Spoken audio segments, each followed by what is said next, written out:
Ladies and gentlemen, welcome to the Casually Chelsea show. The day before our big game to secure Champions League spot and the destiny of this club season next season. Ladies and gents, we're not going to be talking about the game. We're not going to be previewing the game. We'll probably talk about the game a little bit, but we're here to talk about some Chelsea news, all the stuff that's been happening in the last week since the last show. I'm accompanied by the panel of RSM, the Bridge Nation Station, Abrasion, and CP, as well as Real Chicken Nugget Chris. You guys already know what to do. Patience is a virtue. Great things come to all those who wait. And I appreciate you guys waiting while I am never on time because I'm always working on the show. But hey, for those of you who've been patient, I appreciate you. Smash up the like button if you haven't done so already. If you're new here, if you don't know what this channel is about, if you just tuned in, if you just happen to see it on your algorithm, hey, consider subscribing because this helps us out tremendously. We got a great panel here with us today, as well as a lot of great news and discussion points to discuss.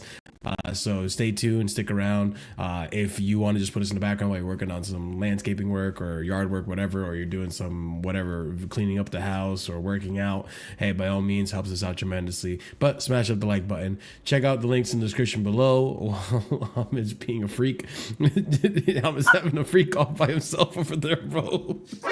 Freak off is crazy. Check out the links in the description below. If you're watching this in the future, leave a comment. Let us know what you guys are doing. And also check out the memberships. There's 4 different tiers starting at 99p. New emojis coming up, inspired by Chris, because I listened to your idea, Chris. I'll do that eventually. Oh, you gotta do it. You gotta do it. Yeah, I'll do it. Guys, you know, I wanted to say quickly before we start the stream, I finally got my eye patch. You know, it lasted for a while. My eye is actually 100% now. I don't know if people have noticed anymore. It's getting there. It's 75%. No, my eye is like, it's in like vision wise 100%. I swear to God, if you start wearing a Gojo bandana thing. No, I have forgotten. No way. Now get this loser off. Get this loser away. Get this loser away. I love it, but at the same time, I hate Oh my God, bro. You guys don't know what is going backstage with you know, hold on, Doctor Who screwdriver. Just that's a warning for being such a nerd, bro. I thought you were gonna get yellow already. Yeah, nerd for whoever you want to be, man. I always tell that to people, man. Oh, now you want to put something cold on it. All right. Yeah, like perfect time, man. I have to put something on every now and then. Weeks later, bro. Weeks later. He does it. Oh, shit, man. But yeah, big up to every single one of you. Let's get this show on the road. So we'll start off with the first bit of news. You guys already know how we worked out the show. We ramp it up slowly. We get into the big headliners a little later into the show, so stick around for that one as Ahmed is showing off his geeky You got collection. blue lock trading cards? What? Yes, I want to. Let me see him go. Guys got everything clearly, man. Anything. Yo, I didn't even know this shit existed, bro. He has. He might even have access to the game, like a certain Gary Neville, who is banned from commentary at City Field or City Stadium, right? City Stadium. Did you hear what happened? City Ground. Oh, did you hear what happened to Carragher? I did not hear what happened. No, to no, Jimmy no, Carragher was a banter No, the Jerry Garrick one was said like in. He was saying that like The as comment if he was section. banterist. You know what I mean? That's the difference. No, you know what he told him though? Yes, No, no, no. that story was not true. That's not the point I'm trying to make. Is it not true?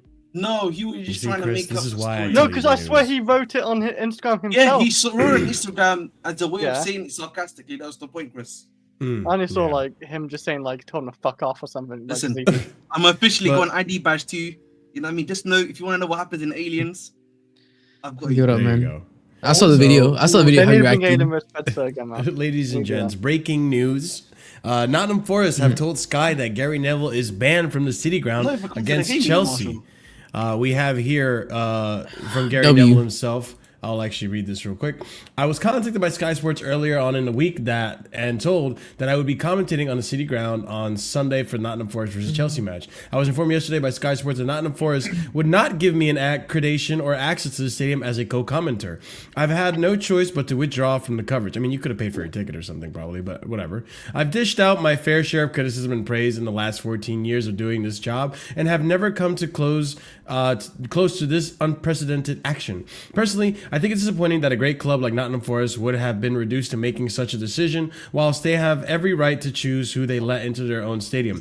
It's symptomatic of things that have happened over the last 12 months with the club. I wish the coaching staff, players, and fans of the club all the best in their quest to achieve Champions League football. And then lastly here, as a result of Nottingham Forest's decision to ban Gary Neville, Sky Sports have moved their presentation of Sunday's match back to London. A commentary team will be in place at the City Ground. And you know what? While we were starting the show, it dawned on me why. It's because Gary Neville's comments of the owner. Yeah, bro. It was I totally basically forgot about remember. that. So the reason why He said sued that his was- ass. is because of the Tayo Good. Awoniyi comments, right? Remember, Tayo got injured. He came on full time, started shouting Yeah. at Thingy, right? That's what the And truth then- came out about that. And then after that, I mean, I'm gonna be honest. Bridge Nation is I'm not so sure Awoniyi was contributing that much to it. That might be a hot take from me. I know, but I don't really feel like that's necessarily the truth behind It's a it. color thing. It's not about color, but It's it's an a completely underbelly color different thing. It's a completely different thing. Me and Tayo Awoniyi are the same Ironic color. Marshall If not saying dying, that. Awoniyi's a little bit darker than myself. Big I'm up to him, saying bro. Fellow about African brother. Menanakis or whatever You know his what I name mean? is. Listen, fellow African brother. But obviously in that I think he then said that he should be removed as an owner, didn't he? Is that what he said? Like they should remove my No. He said know if he what said you want to say. remove Gary as Neville an said. Yeah, was Gary it Gary is- Neville said what the man should do, like basically quit and all that. After that. Yeah, that's what he said. Yeah, the manager Yeah. should quit. Sorry, thank you for correcting me there, Chris. Yeah, and again, that's not really his decision to be making and stuff like that. But listen, I think Gary Neville's a media guy. I may not like what he says personally. I'm not a big fan of his either, right? But I think banning him, right, it does set a precedent that I don't think you want to be setting, if that makes sense, particularly in football now. And the reason why I say I kinda that, agree. I can kinda hold agree. that. I kind of the agree. reason why I say that is because you know you are if the Gary Neville stuff starts getting allowed, right? It then means clubs. You know what clubs will start doing? Any guy that don't rate respect anymore, bye, you're banned now, right? Yeah. Okay, but you gotta look at it from his perspective. Well, you are. I'm not saying, but like to play devil's advocate, right? I'm here to get. Please do. To steel man the owner's position. Bro, you literally came out and painted me as an evil villain. Sky Sports went and ran with that. And you want to come here all buddy, pretend like nothing happened and commentate? Like, what's this? What's to stop you from seeing another blasphemous thing? In this case, though, he's not being buddy because they remember Sky Sports tells him which game he does the commentary. And the money game is us this week, which is a final right. game. And the money That's game why. this week is Forest Chelsea, Yeah. right? Yeah. So that's the difference, right? So I think for me, It's not like he in chose. Maybe have more respect, or maybe do a little bit more research before jumping to conclusions. No. What do you mean? We all do that too. I He's think not a that's fine. I journalist. think He's not. No, but listen, he is a reporter. He No, has he's not. it's No, his he's not. responsibility. The thing is, to though, see he's it. not really a He's not a reporter. A commentator, He's a reporter. He works If for you're a a news commentator, outlet. there's a difference. If you're a reporter, you've Sky gone to a Sports, journalist. Sky Sports is not is not a news outlet. But he Sky represents Sports- Sky Sports, so you Yes, need to be Sky- professional. Yes, but no. Wait. No, Hold up. because Let they me don't speak pay on to be this. professional. No. We're gonna speak on legalities. They are With paid regards to professional. that, What are we talking about? No, they don't pay him to be a professional. What I mean by He's that, not- Marshall, he's not they pay He's not a him journalist. for his opinions, bro. They don't Yes. pay him for him to be professional. That's the thing. Yeah, That's have why, all the bro. facts, yeah. If you look at, I always go like, if you look in the US, I always go. Let me use the US example, right? NBA, right? Like the one where they have like, you know, I forget what it's called. Yeah, it's the one with Shaq, Chuck and Kenny, right? That is not professional, bro. They literally pay those guys for their, because they're ex-NBA players. You can give their opinions and stuff like that. That are right? characters, So, that are former champions and so forth. Exactly, they're not, right? They're not journalists. They haven't gone through. They haven't got the degrees for it. They haven't got the pedigree for it. But they They're have not media even. training. They're not. No. He's not a media journalist. trained. He's not a journalist. He's not even I said legally. that, but they're media trained. they're not media Yes. trained. How Yes, are they they're- media and not media trained? They Make are that make media. sense. No, they No, do. They do have media. The way training. No. Is that You could say they're media trained to an extent, but they're not held to the same journalistic things that actual journalists are. Yes. That's the thing. So legally, they can say whatever fuck they want, in a sense. They could be sued for it, but it's not Again. to journalistic standards too. yeah. So They're that's what I common mean. They Like, are readers, paid. not if journalists. The you're thing is, gonna- Marshall, when you are paid for your opinions, I think it's a bit different. It's, Yeah, if do that you know makes how much sense, shit right? I've seen from Kenny and fucking Chuck? Chuck said the Yes. stupidest shit for as long as I can live Oh, with what's regards his to the name? NBA. Yes. Well, It's yeah, like I was just NBA. about to say when we all we spoke about it backstage a while ago about the whole LeBron James and Stephen A. Smith thing, bro. If Stephen A. Smith wants to say that in public television in front of millions of people, then LeBron James has a right to retaliate. No, wait, yes. No, wait. But Stephen A. Smith is actually a journalist. He's got a degree. Yes, he's the It's- journalist. It's The difference, different. bro. It's different. It's like Perkins saying it. If Perkins is criticizing LeBron, that's different because he's not a journalist even from the beginning. He's an Let me give you ex-player. CP. I'm going to use a Chelsea example here to go for kind of make it understand the Marshall, right? Let's say, Matt Law is the one that says stuff like this, and let's say Todd Bowley was the guy that was doing what Matt Ryanakis was I'm doing. glad you're saying this, by the way, but right? go on. Right? If it was Matt Law that was saying this and he got banned, I would say that's more than fair, right? Because at that point, he's no longer to the standard of journalism that we expect sure. him for, right? Right? But if this was, for example, Didier Drogba that said it, right? If Drogba said that about Bowley, then you It's can't like do that Mikel because- saying it. Mikel's Mikel. criticized the ownership or whoever. Yeah. It's the same thing. Yes. It's just they're on Sky Sports instead of their YouTube channels. That's the only difference. But here's the thing. I think the thing because like I'll let you after this. I'm gonna shut up because I think for me the problem I have with this here is that you're gonna start a slippery slope where essentially what's gonna start happening is that you're gonna get what's it called, other clubs now start saying, oh, if we can do that to Gary Neville, we can do that to him at our own club if he says anything rubbish about us, right? And so then you start losing him at a couple of the other big grounds, right? If it's not in the process and stuff like that, and then you start getting a slippery slope. Then let's say, for example, I don't like Jamie Carragher. All right, Jamie Carragher's not coming here anymore. Or if I don't like Rio Ferdinand on BT or TNT or if it's called, okay, no more you here, right? So then you basically start creating echo chambers, right, for the clubs because no one is actually there that's given fair opinions.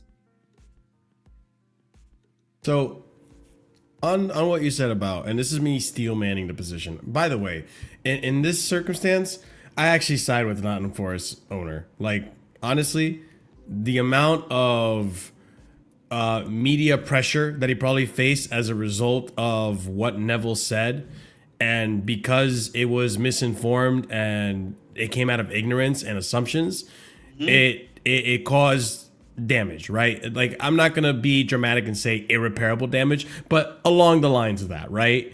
Because now that initial story was a lot louder than what actually was the truth of the occasion or what his side of it was, right? No one knew about that until we actually discussed it. And honestly, I haven't seen major media outlets or Sky Sports retracting anything or Neville coming out with an apology or something saying like, my apologies for saying yada, yada, yada, whatever, okay?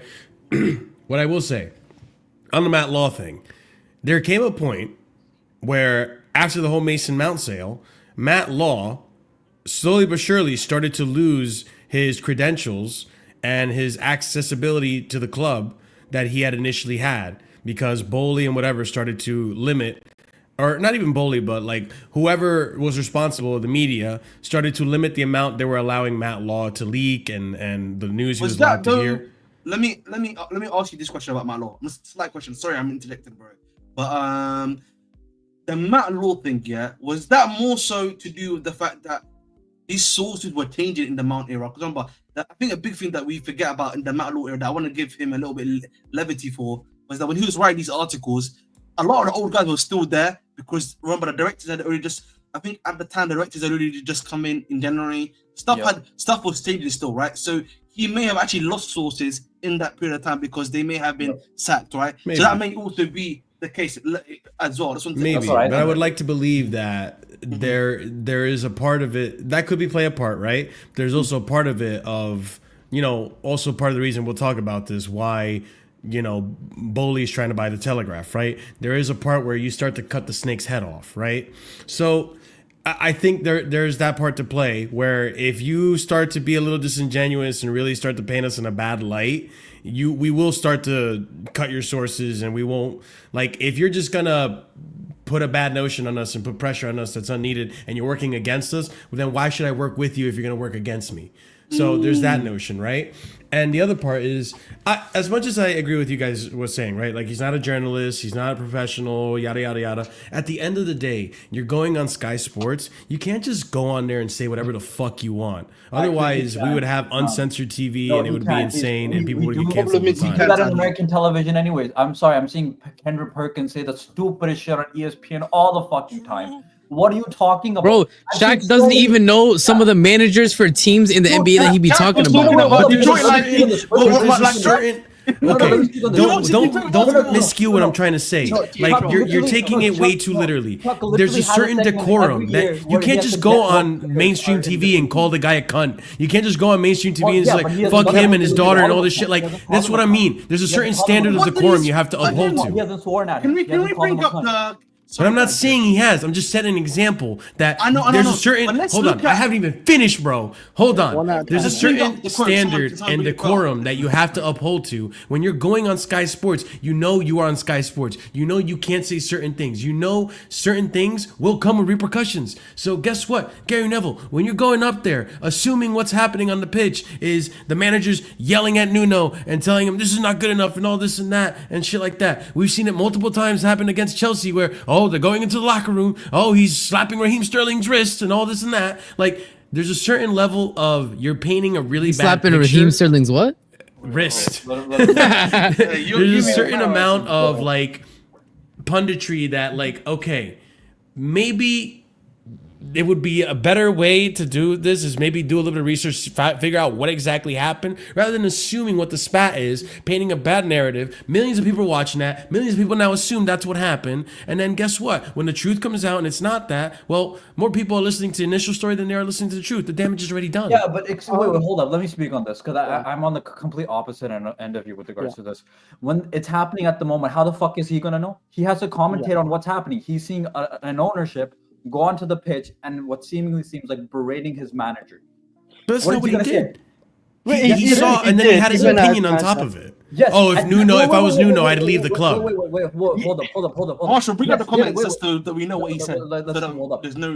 I'll bring up the comment. Yeah. Because it happened at the moment. What's he gonna do? He's gonna wait. He's like, guys, I can't say anything on this because I gotta wait 24 hours till we get the full backstory. He's gonna give his opinion at the moment. That's what I've seen commentators do. That we're like, we'll try to investigate what exactly happened on the pitch. We'll come back to the story. He's not a journalist. It happens all the time. He's not a journalist.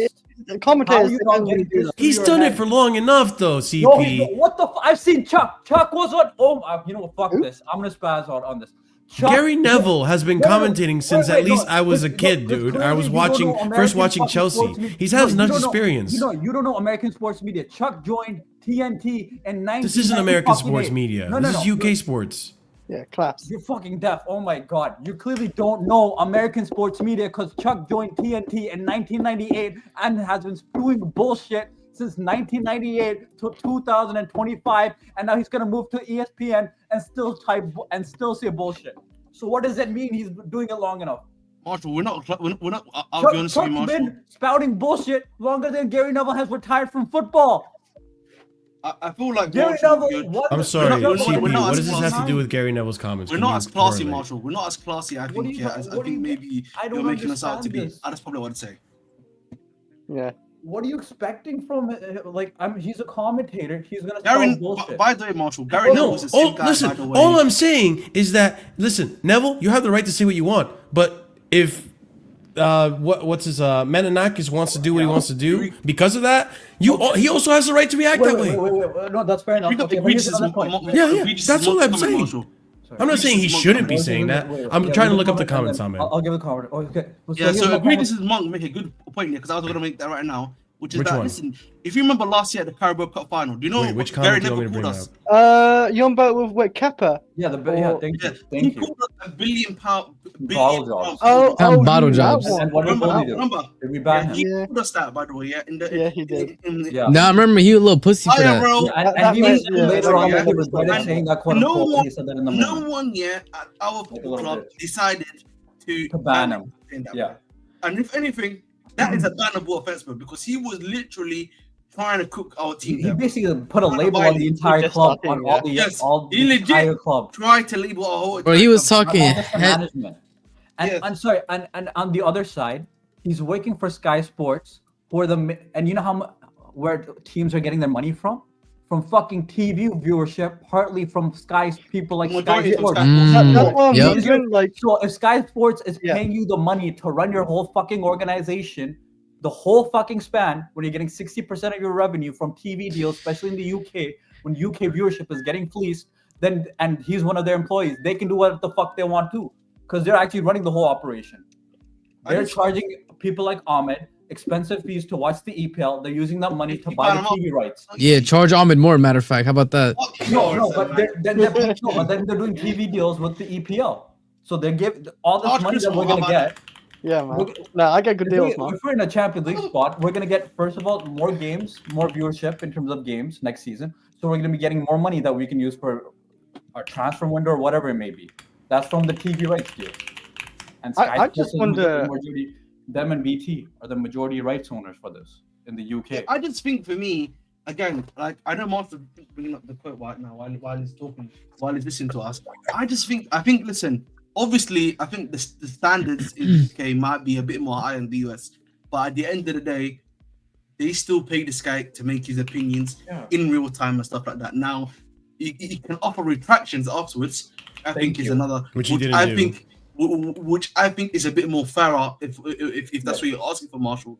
But at the end of the day, I don't think what he said was that egregious because he was in the moment and he's paid to make his opinions in the moment. I didn't know Taiwo he was getting angry about Taiwo about the manager, right? Did any of us know that in that time? No. All we thought was a guy that was getting angry at his manager because he drew a game and because of the result, and that was getting so at that point in time, bro, we have to be a bit more fair to him. Yeah, if that makes sense. Now, I think for me, I'm looking at this more so in the medium to long term, or even short term, bro. Right? You don't want this to be starting a situation where we start getting things of like, oh, guess what, boys? You know what I mean? Let's get, oh, we don't like Jamie Carragher, stuff like that. Oh, we don't like Joe Cole. We don't like Rio Ferdinand or any ex-legend, whoever you want to name him, that's on Sky or TNT, and then be like, you're not welcome at the stadium, bro. Because we don't like your opinions.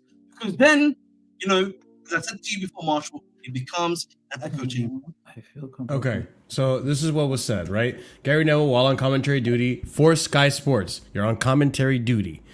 He said, I feel compelled to mention that I think what Forest owner has just done on the pitch over the city ground is absolutely scandalous. If I was Nuno, I'd be going and having a very strong word with him because that is an absolute scandal. He just qualified them for European competition and from where the club's been, and to be remonstrated? I've never heard that word in my life. With on the pitch in front of club fans is an absolute joke. All right. And then he tweets out later on, scandalous from Forest owner, Nuno should go and negotiate his exit tonight with him. Forest fans, players, and manager do not deserve that. And although I do agree with what Neville is saying, I also agree that if you say something, then the party that you are saying that about has the right to retaliate. So if they have the right, but we're saying it's also wrong on their part. Because we had every right to retaliate by banning Neville too for $1 billion bottle jobs, but we're fucking adults. And we are like a big club as well. Like we don't we're care what adults. the same media says half the time. And Yeah. I can No, get listen, Gary Neville's I don't frown opinion upon because- it. It's like, listen, No, because I can if get you're Gary gonna Neville's- if you're gonna talk shit, if you're gonna fuck around, you're gonna find out. You're a professional. You said this in front I of don't think millions of Gary Neville people, cares like that. and a lot of people had a lot of bad shit to say about the owner of Forest. Come to find out, it wasn't exactly the case. But no one believes the after story. They believe the initial story. So the damage has already been done. So honestly, like I understand what the notion's being said, like, oh, we're starting to set a standard and it's a slippery slope. You start opening Pandora's box and all this and stuff, and you can't put it back. But at the same time, don't say shit like this without taking maybe a few more seconds to get someone. Because let's not pretend that Sky Sports doesn't have people on the pitch that can find out what exactly happened, what exactly Nuno said. Nuno then comes out afterwards and talks it back, says, oh, no, it was nothing crazy. Like, you could have waited and then found out before you said something and tweeted it out on top of that. Okay. The tweet was it during the game? Was it after the game? I don't know about that, so I'm not going to discuss that. But with regards to his comments, even if he waited a few seconds, what's he going to do? He's not going to know exactly what the owner said to the manager. And obviously, even if it was the ownership directing it, what the fuck? We get it. You're a super nerd. Okay, fuck off. We get it. Fucking hell. I was being a super It's nerd. showing off stuff. God damn. Yeah. Anyway, sorry. I'm saying even if the ownership was pissed off at the manager's gonna not say, yeah, he was fucking yelling at me. He's not gonna say that to the public. So the press conference after, he's obviously gonna put it down. Mm-hmm. Right? So then how would Gary Neville know, even after a few seconds of waiting?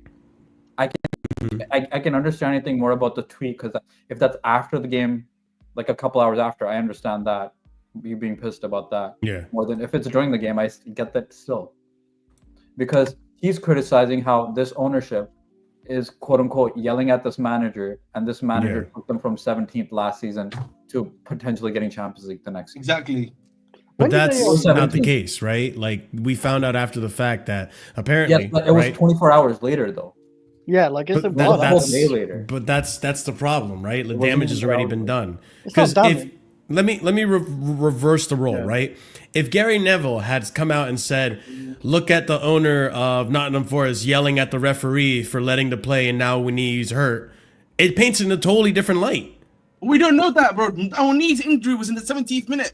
Yeah. If I'm not mistaken, it was somewhere around about then. Was it 70th? No way. I he don't know jumped if it on. was I think in the 17.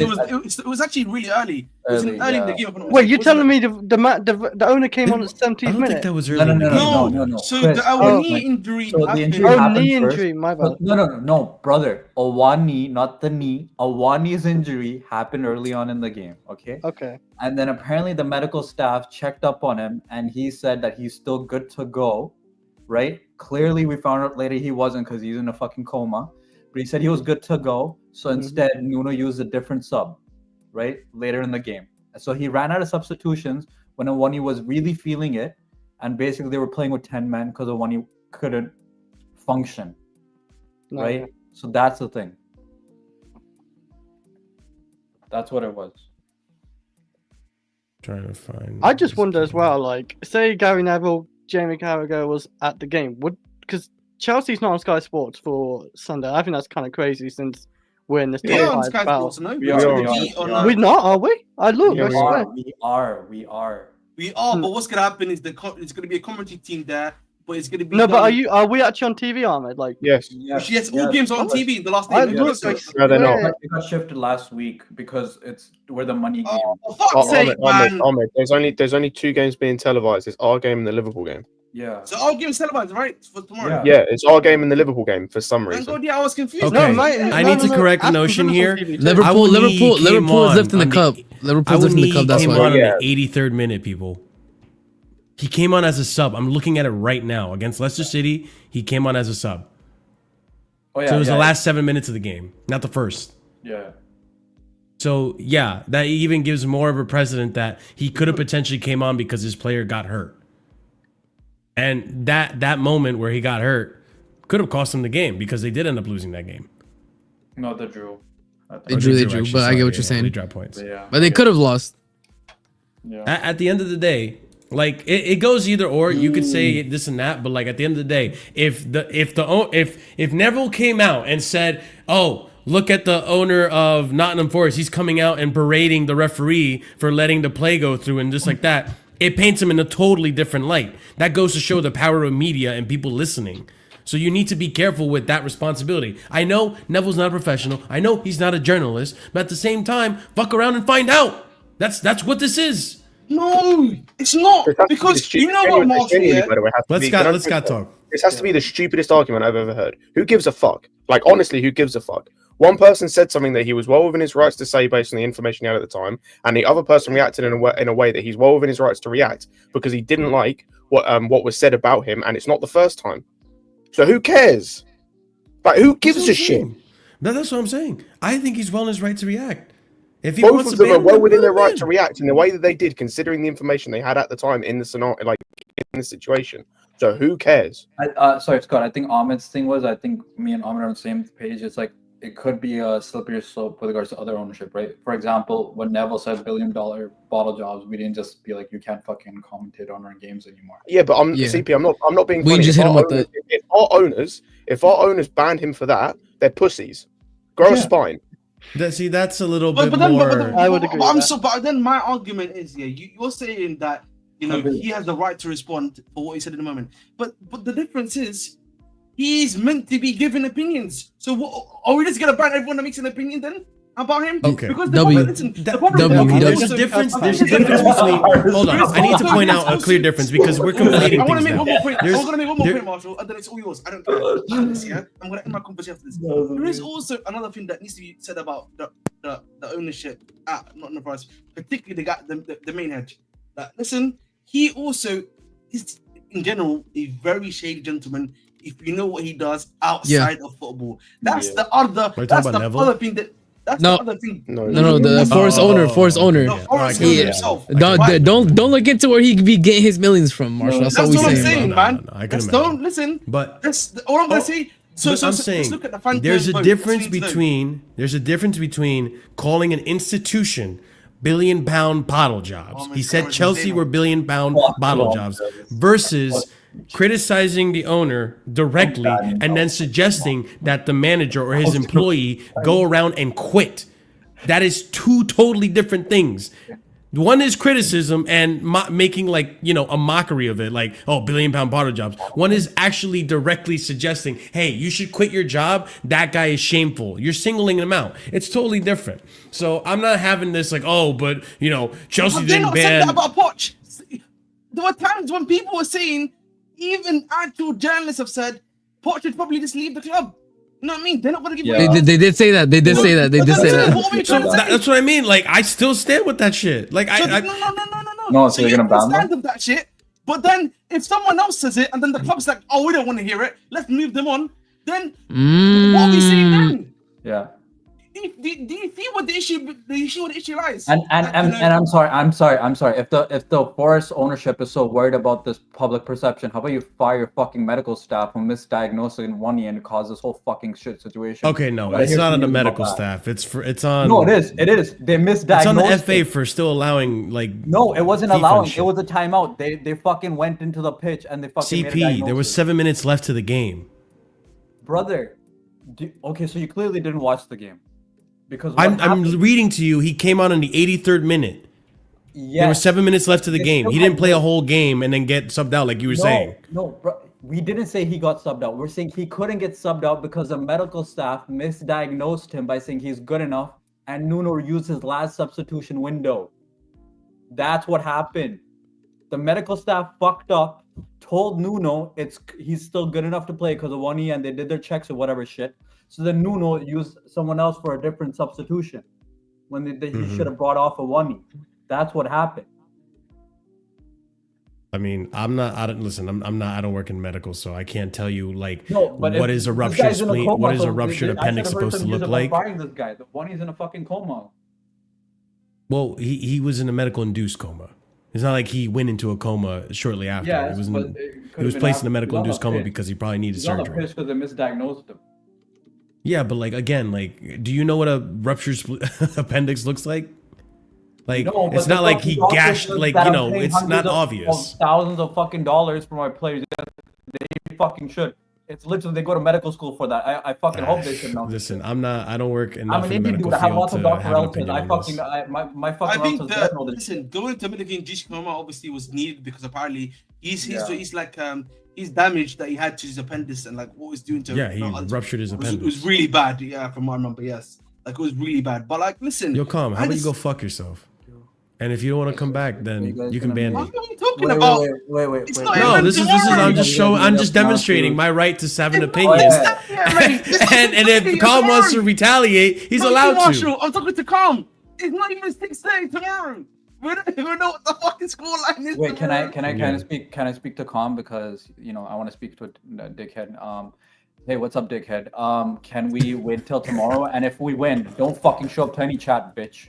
Because I will fucking. No. Don't show up. I will find you, Calm. That's what I'm saying. I will find I you. said, don't show up. We will find you on whatever fucking shit chat you are in, talking whatever bullshit you're gonna. Probably find you on Minerals, to be honest. Yeah. Pretty easy to find you. Yeah, not gonna be too hard. But listen, I think that was a very interesting conversation. I definitely extended a lot longer than I Why do you anticipated. still have the Brighton managers AVI? I think Forest have the right to retaliate. I get where you guys are coming from. I think this is a little bit different than billion-bound bottle jobs, like we were saying. But hey, to each their own. How they do this and how they sort it out, that's their own opinion. But to a certain extent, I do feel that it's how do you pronounce his last name? The owner, Marinakis. Marinakis, yeah. Marinakis. That's correct. Yeah. How it's, I do how feel it- to an extent. Phonetically, how it looks. I can't even look up the name. But yeah, I feel like to an extent, dude, this guy also has a bit of a fragile ego. But hey, his club, if he feels what Gary Neville said was out of pocket, then by all means. And yeah, like Neville never apologized or took it back. So it is what it is. All right, let's move on to the next Read the story. Phantom. Listen to the Phantom boat. You'll find out a lot about the owner. Thank you. Oh, okay. Yeah. I want to take a little bit of a moment to just give a little bit of praise because although our season is still, going up until Sunday and Wednesday, Strasbourg season has ended. And want to take a moment to talk about the manager there that was appointed by Blueco and do a little bit of reflection and potentially even discuss what his future could hold. So first tweet I have here for you guys is this one right here, which is remember when Hull City owner said he sacked Rosenior because he wasn't playing the football he wanted to see. Now Hull City are 19th in championship table battle relegation with Liam Rosenior, while Liam Rosenior is in 5th in Ligue 1 chasing UCL. And now to give an update, because this is a tweet from March, let me just look at championship real quick. Championship. Oh, they finished what? They finished one place above the relegation zone on like a point. And I'll be honest, On I'm goal not listening differential. to I'm not listening to the whole City owner when it comes to anything. If you understand what, like, if you know, you know, this guy is he's messed up in the head, like something different. So just not gonna listen to him. Mm-hmm. Yeah, he's a clown. And Strasbourg finished in 7th in Ligue 1. I think they ended up they pretty much bottled it. We discussed the other day. They were in European spots and then lost the last 2 games and dropped out of European spots. But not all is lost, because we'll get into it. So Andre Santos on Strasbourg, coach Liam Rosenior. He's a great coach. I like working with him too much. All the players are excited by his commitment, his vision, plus the style he advocates is perfect for me. He wants possession, multiply passes to hinder the opponent, and he wants to win. That's the most important thing. He asked me to do everything: defend, get the ball back, and give it back as cleanly as possible. But it also gives me the freedom to project myself, to strike from afar, to enter the surface. I feel useful. Obviously a bit of this got lost in translation, but you get the gist of it. He has high praise for Rosenior. And then Liam Rosenior this season, what a tactical chameleon. He used up to 8 different formations, constantly adapting, always evolving, whether it is to outsmart the opposition or unlock the squad's full potential. Rosenior showing serious managerial IQ in Ligue 1. I'll come back to this so we can look at how many different formations he's tried out this season. But Southampton apparently has expressed interest in a 2-man shortlist on this manager. Blueco will fight hard to keep him and want if and when approached, probably because he's been doing really good and he's probably the long-term project manager for Strasbourg. We continue on.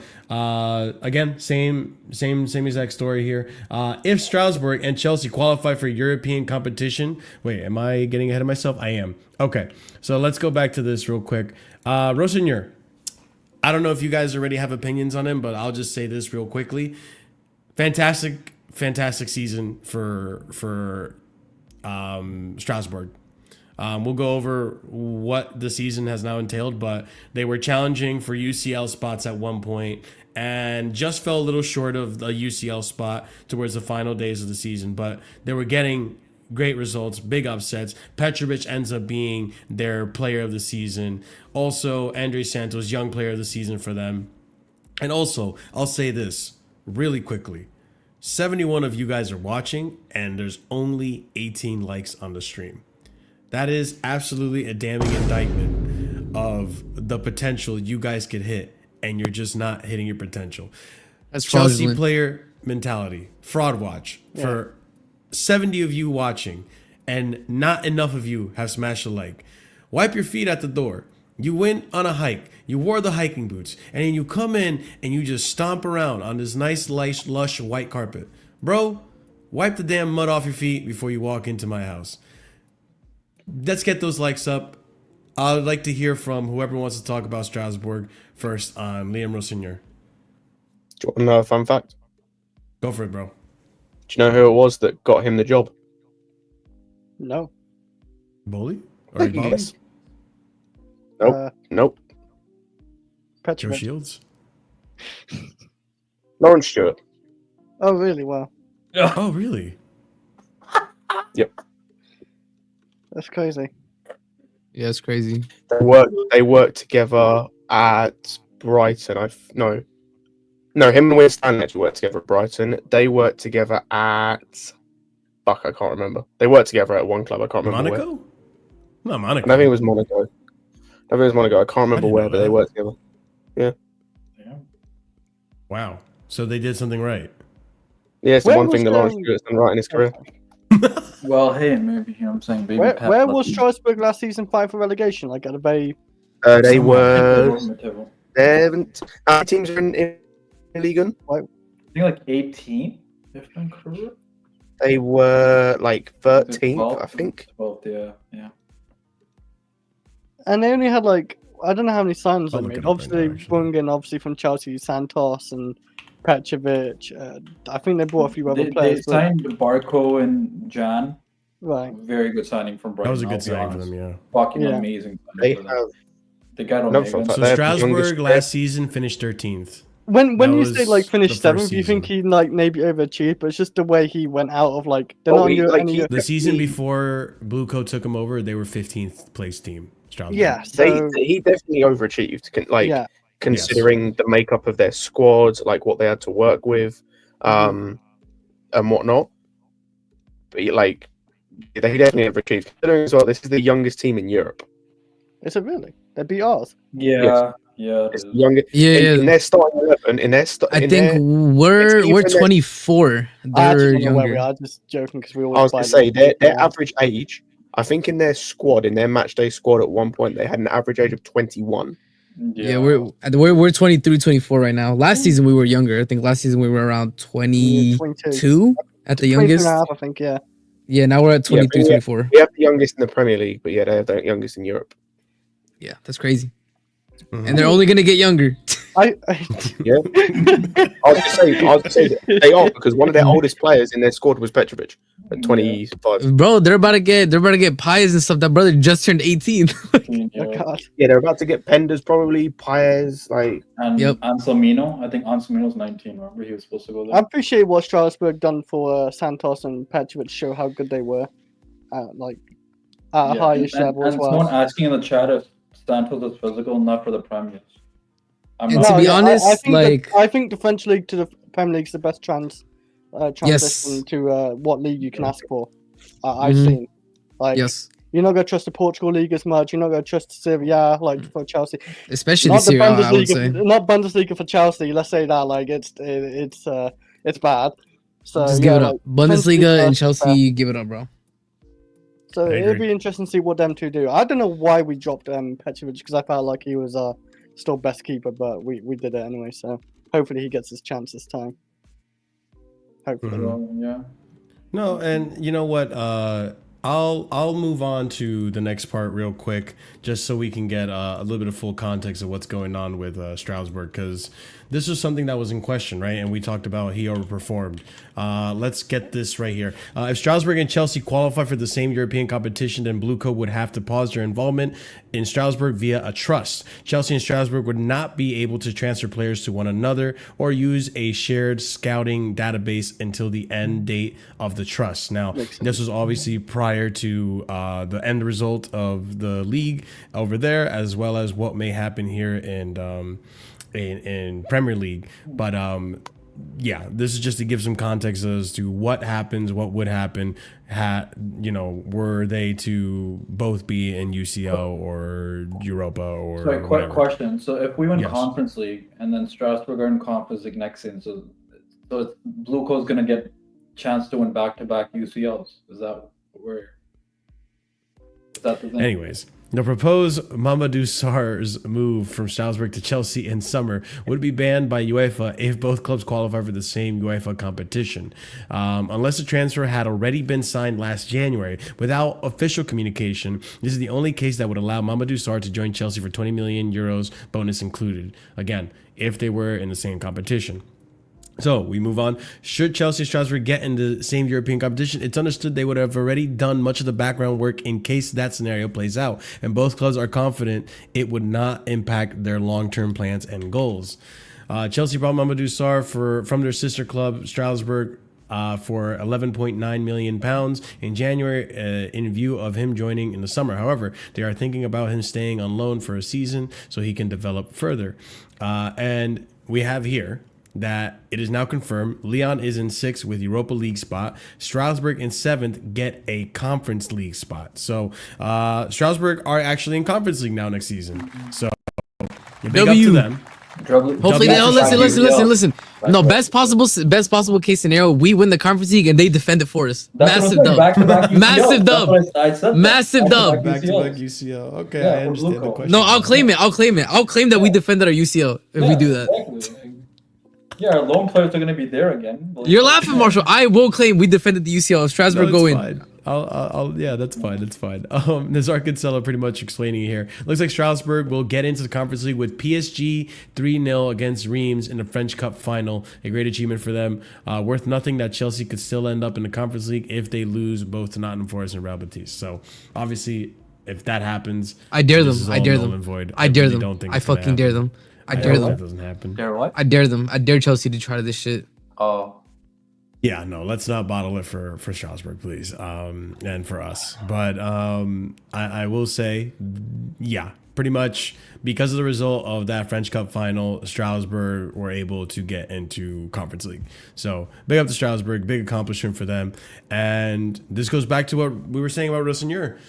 He overachieved. He basically, or Blue Co and Rosenior basically together were able to take Strasbourg, which was always a relegation fighting side based on history, based on I think what Ahmed has told us to, and taking them to be a European competition team now, a top 8 team based on this season. So good for them, man. That's great to see. There's a lot of great talent coming out of that team as well. Like CP was saying, there's Barco, who is really talented player. A few people now looking at Omega. You have Santos. Mamadou Sarr's had a good season there. You have obviously Petrovic, who had a fantastic season Who's there the as right well. winger? Scott, do you remember? There's the right winger who's good. Oh, You know? what's his name? Fuck. Fuck. There's another He's player like, in there. Yeah. Let me actually look at Strasbourg's He's like, latest lineup. I'll be able to find him. Yes, Jazz. The guy named. Yes, Bakwa. Yes. Yeah, Thank Bakwa. you, Jazz. And not only just him, there's another Nanasi, another good player, good talent in that team as well.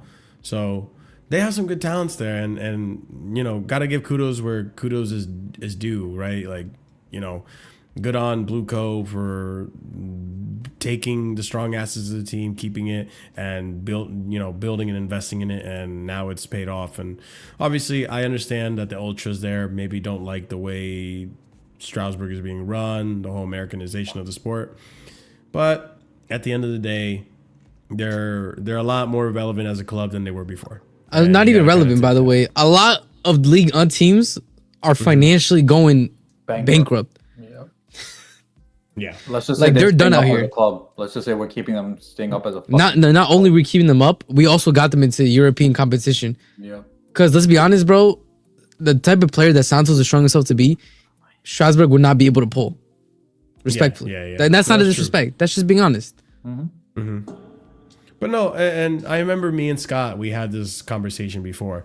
I feel like if you can consistently keep Strasbourg in Europe and have that European pedigree, it doesn't have to be Champions League. It can be Europa. It can be Conference League. Eventually aspire to get into Champions League, and then you grow your aspirations from there. But if you can maintain that level of standard, I think that also gives Strasbourg a bit more pulling power, because right now, with the way Strasbourg is and was, reputation it's had, it feels like Chelsea had to be the pulling power so that we can loan then to them instead of just recruiting straight to Strasbourg and then picking from Strasbourg to Chelsea.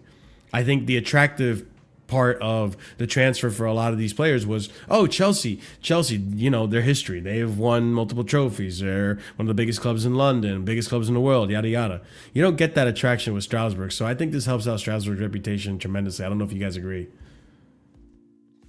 No, I 100% agree, bro. Are you kidding me? This, if Santos is able to actually break into the first team, is the biggest success story that Strasbourg will be able to use to sell to anybody that wants to go to the club, like youngsters. Like, this is a kid who got loaned to Forest, and Forest, by the way, when they were fighting relegation, didn't see fit to play him. But when Strasbourg gave him a chance, gave him the platform to perform, and he became one of the best players in Liga, best midfielders at least. Like, this is a massive success story, not only for Strasbourg, but for whatever Clear Lake wants to have in the multi-club model. Like, they needed Santos to do this, because otherwise it was looking ugly.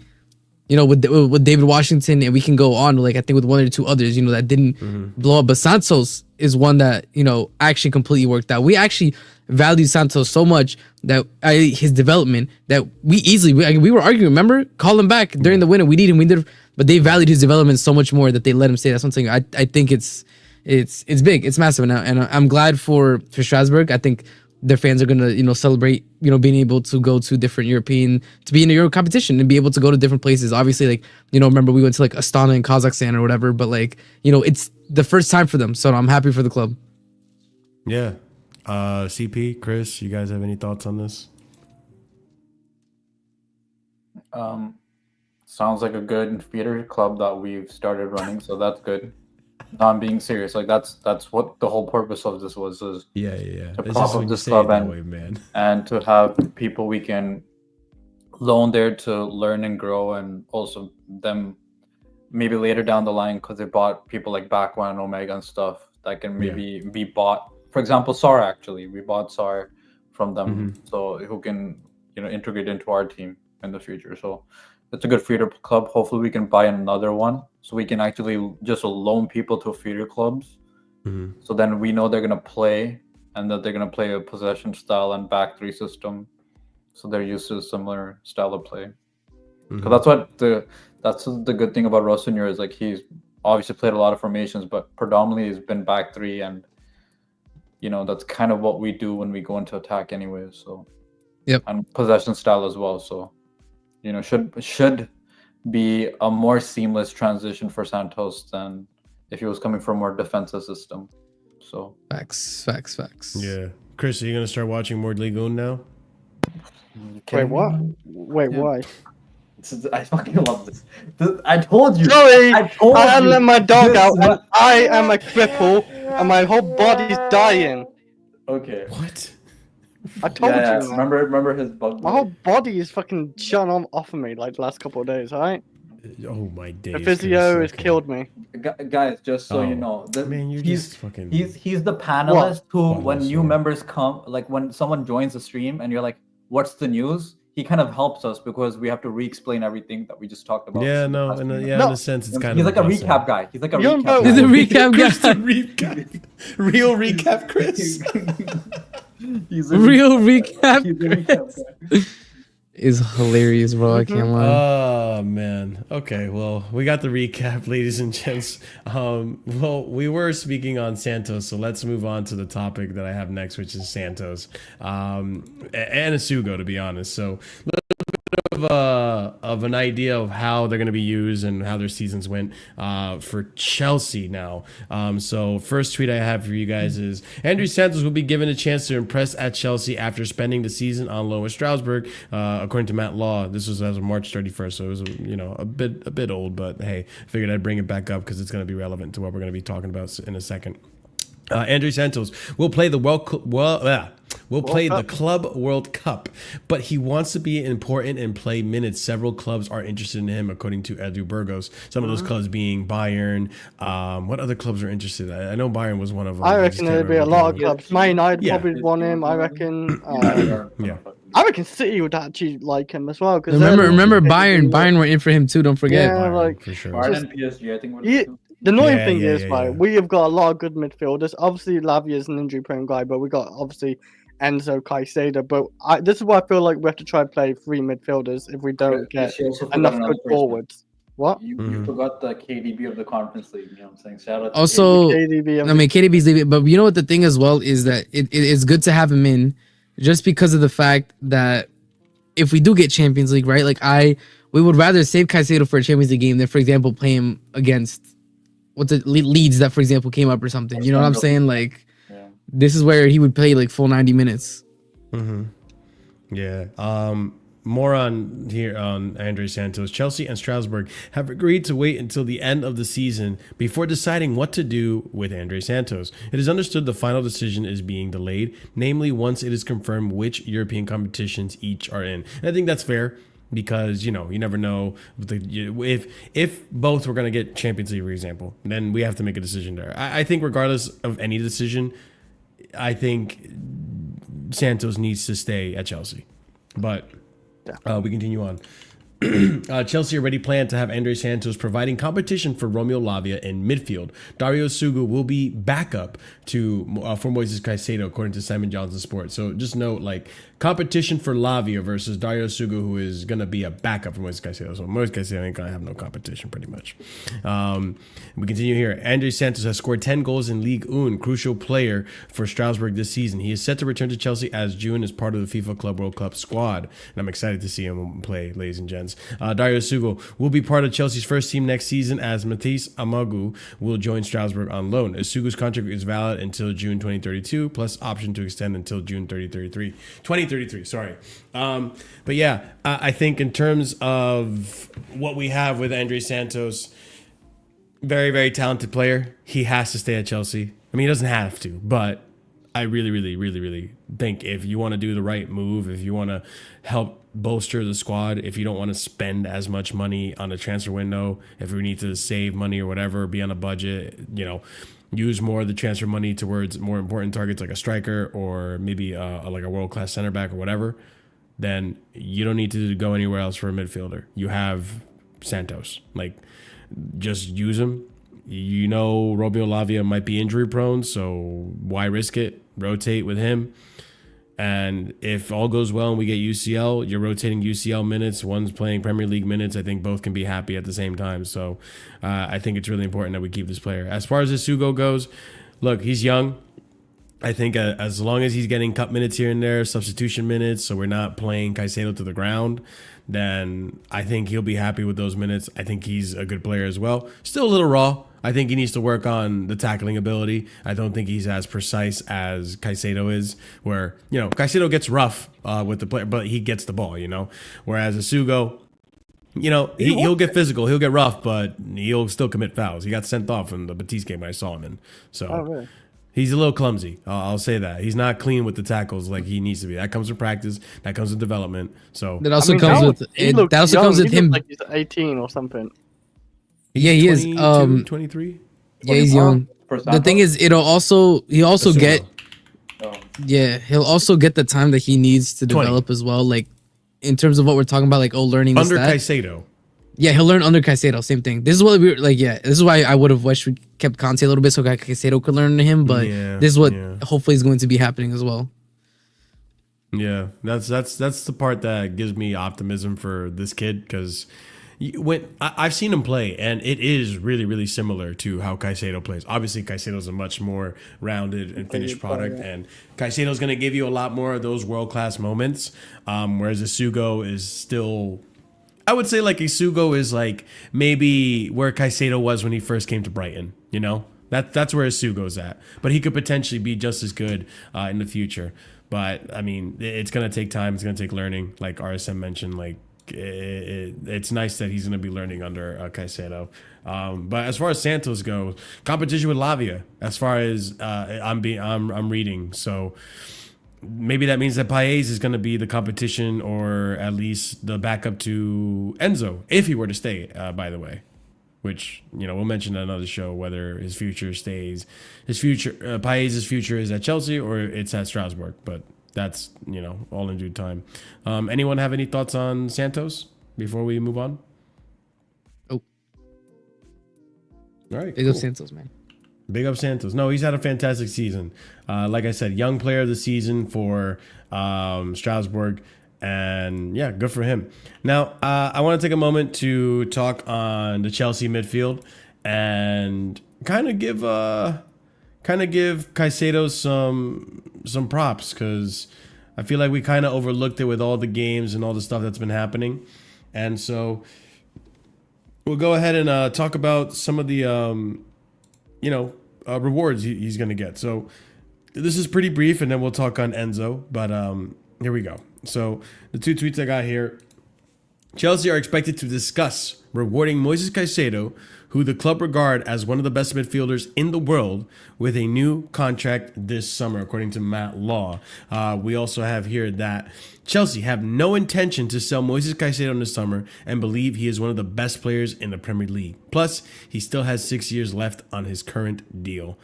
Ladies and gents, Moises Caicedo, our best player of the season. It's actually such a damning indictment, and it shows how much football knowledge is out there that he has not made it into pretty much every single team of the season with a Gravenberch. I'm not saying Gravenberch hasn't had a good season. You're about people's opinions. Yes, about people's opinions. Well, the problem is as well, we're not Champions League football. I think they might notice if we get Champions League football. Rice, that's a big part of it. Bro, Rice has been shit for 75% of the Premier League season. But after Champions League when he scored. He literally scored 2 free kicks. That's it. Yeah, but no, but that's a big part of it. Chris is right. Yeah. That's why, like, I hope and pray. That's what I'm saying. Like, and when Chelsea start winning more stuff and more games, he will get the proper. Like, if you're not, you know what's crazy? Of a team, and like Caicedo's obviously like on like another level compared to most of our players, they're not gonna rate him still like that. It's just the reality of it all. You know what it is there as are well. A few who actually noticed, like Said, like I did see, like he's actually noticed. Like Chris, the reason why Chris Said said that is because he saw how Caicedo did against Manchester United. Yeah, I was about to say there was a lot of people that were talking about Caicedo after that, which is interesting because the only time I hear rivals talk good about Caicedo is after their team plays him. Exactly. When it's like, bro, the United game was such an average Caicedo performance, and that's not dissing Caicedo, but like he's performed levels above that in other games this season.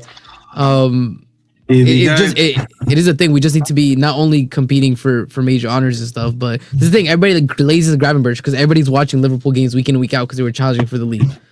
It's also because RSM, they get more TV time on Sky Sports and stuff because they're once again in UECL football. Obviously, this season challenging for the league and same for Arsenal, right? But this season we didn't have as much TV time. So hopefully, knock on wood, we get Champions League. We're gonna get the TV time and people will see. I don't think it's just TV time, to be honest. We also need to realize, guys, whether we like to admit or not, there's always gonna be a natural bias towards certain players from certain clubs.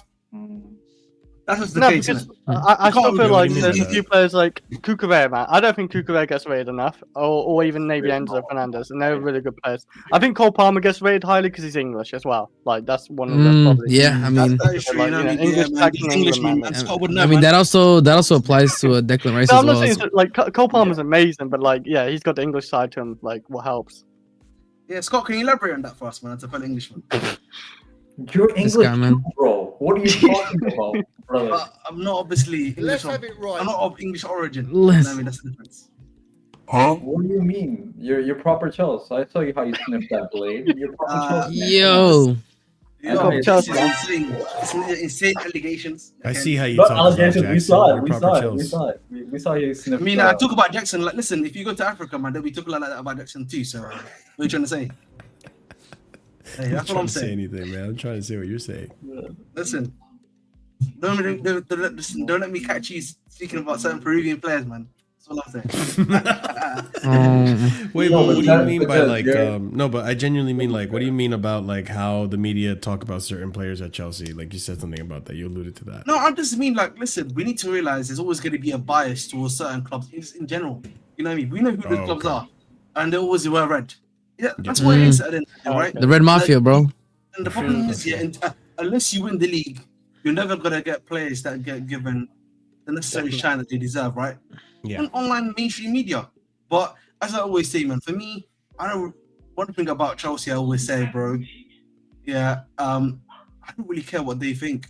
One thing I don't listen. It's better that they believe that they don't think about him having good seasons, yeah, and that he's playing well for you. That's what should matter to you, bro. Like, otherwise, man, if you're Caicedo, bro, you're playing well, you're chilling, you're doing well for your team. You don't need the extra recognition and confidence, to let you know you're doing well, bro. I mean, I get what you're saying, but it's nice to hear the glazing sometimes. You know what I'm saying?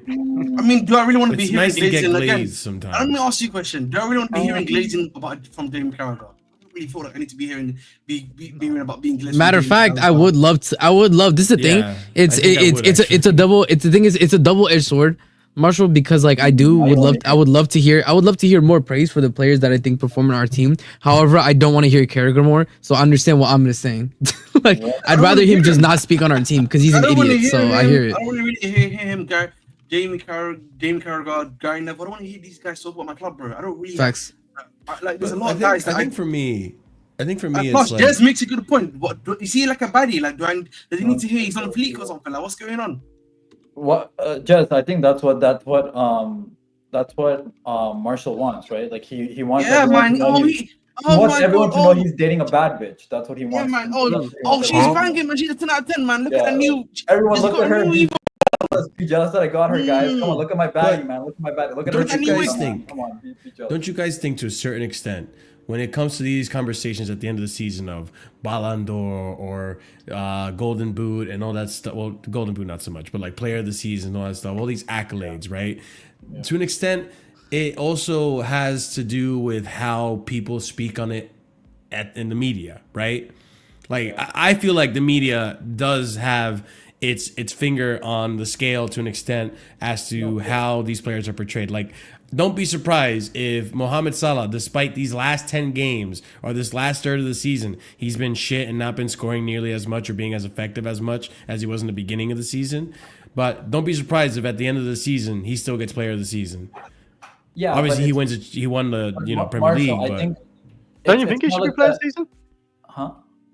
Salah? I think so. Like, come on, No, like, no, he no, always there's includes no- guys. Sorry. There's no think so. He's been Yeah, the best player for yeah, the team like- in the league comfortably. Comfortably, yep.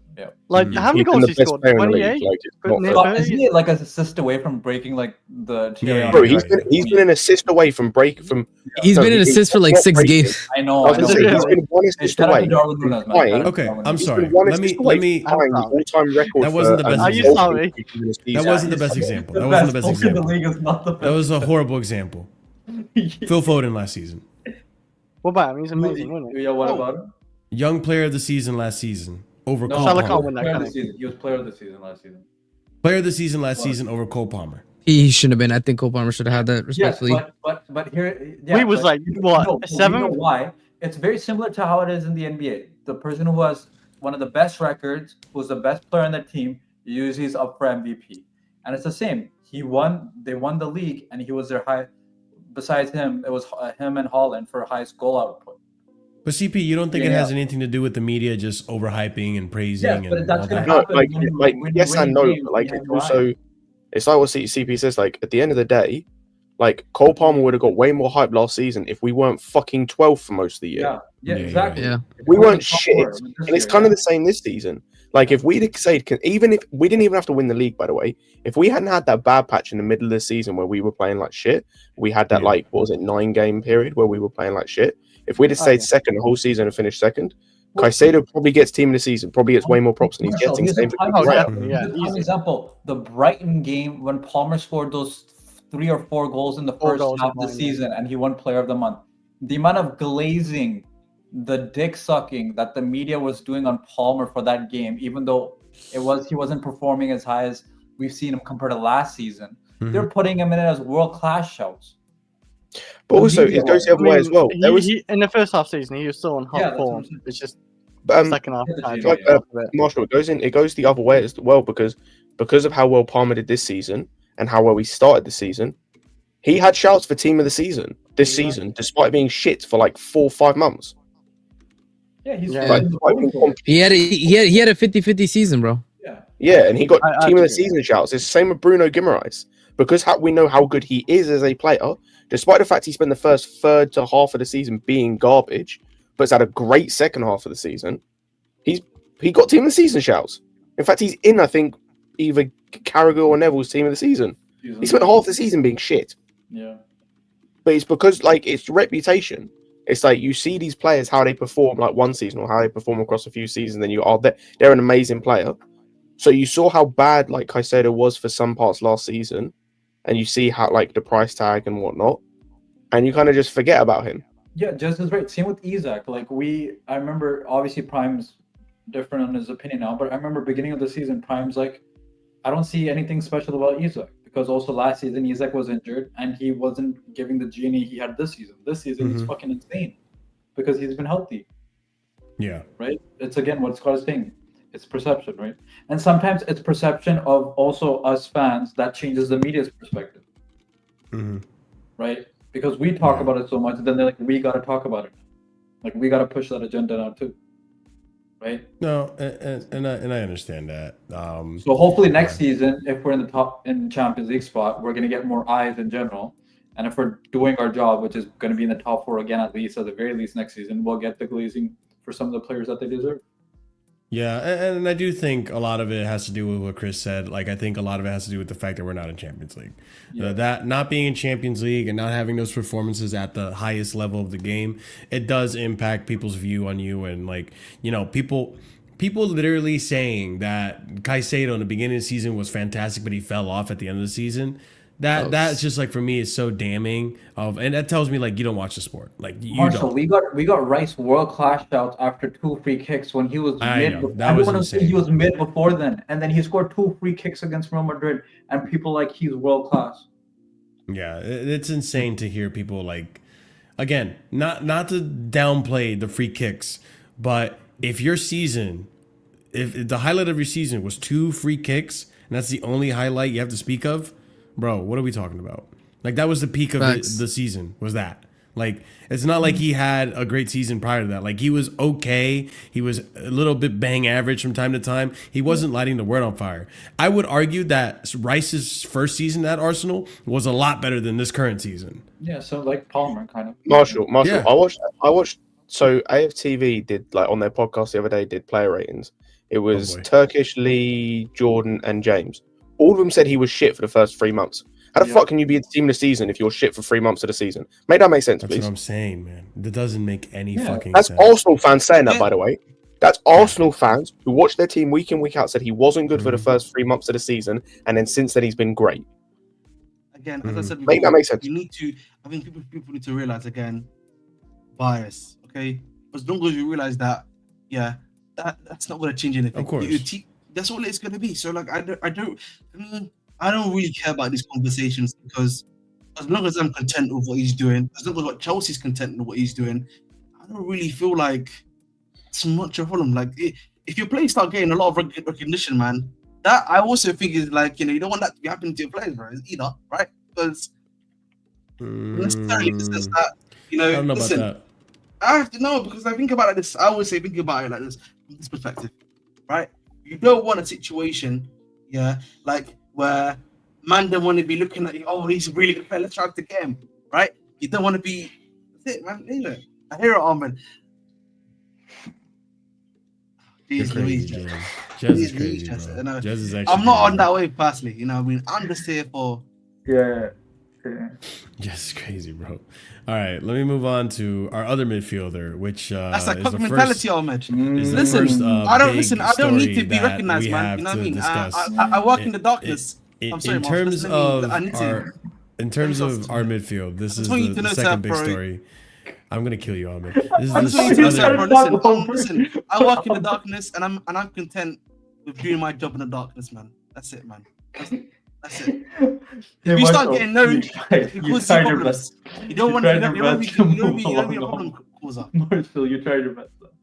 I saw the work rate. I saw the effort of you trying to move along. I appreciate the work. I noticed. Next time, I'm just gonna foul. I'm just gonna foul next time. I Yeah. should have just fouled. I would Follow have him, yeah, got away. tackle him. I just gotta Fucking get yellow, aggressive. yellow, I gotta get gotta- aggressive. Yeah. Yeah, but okay. Let's. I'm gonna hit my marker one more time. All right, Enzo Fernandez to Real Madrid links. Let's discuss this because this is a big thing that happened over the week. Everyone was losing their mind. You see one little link, and all of a sudden, guys, it's happening! Oh my God, this is the moment I've been waiting for. I've been right. My agenda is finally right. Oh my God, Twitter fucking exploded, and a bunch of fucking idiots fell for it. All right, let's discuss it. Anyways, all right, here we go. First tweet. According to journalist Gustavo Mendes, who the fuck is Gustavo Mendes? Apparently he's tier 1. All of a sudden, came out of the blue, he's tier 1. All right. Gustavo Mendes, Enzo Fernandez and Real Madrid have already reached a verbal agreement for him to join the club next season. While nothing has been signed yet, reports suggest that the player and his partner are already house hunting in Madrid on the advice of Atletico Madrid player Julian Alvarez, who recommended a home near his own. Real Madrid is not willing to match or exceed the 121 million fee. The player's desire is to wear white, could facilitate the deal. So Real Madrid don't want to pay the 121 million euro fee. A verbal agreement has been reached, but nothing has been signed yet.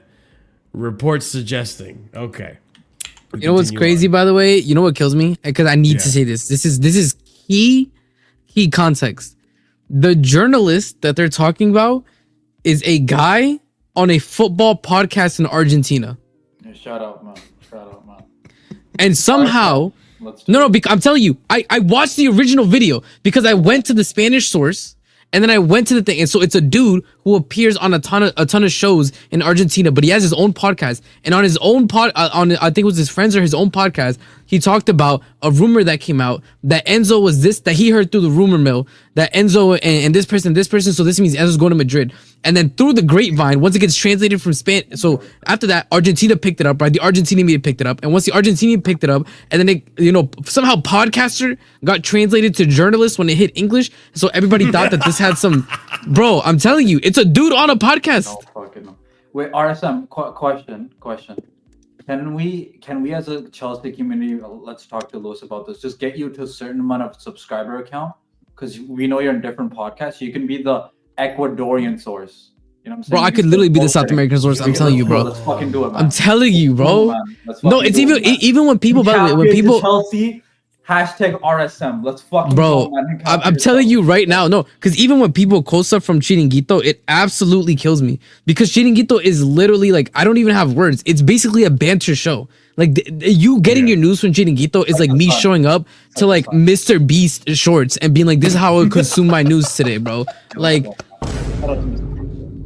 anyways, my whole point being, this was when I literally put it in the group chat that I'm in. And I said this, I'm crying tears because how is his brother being called a journalist?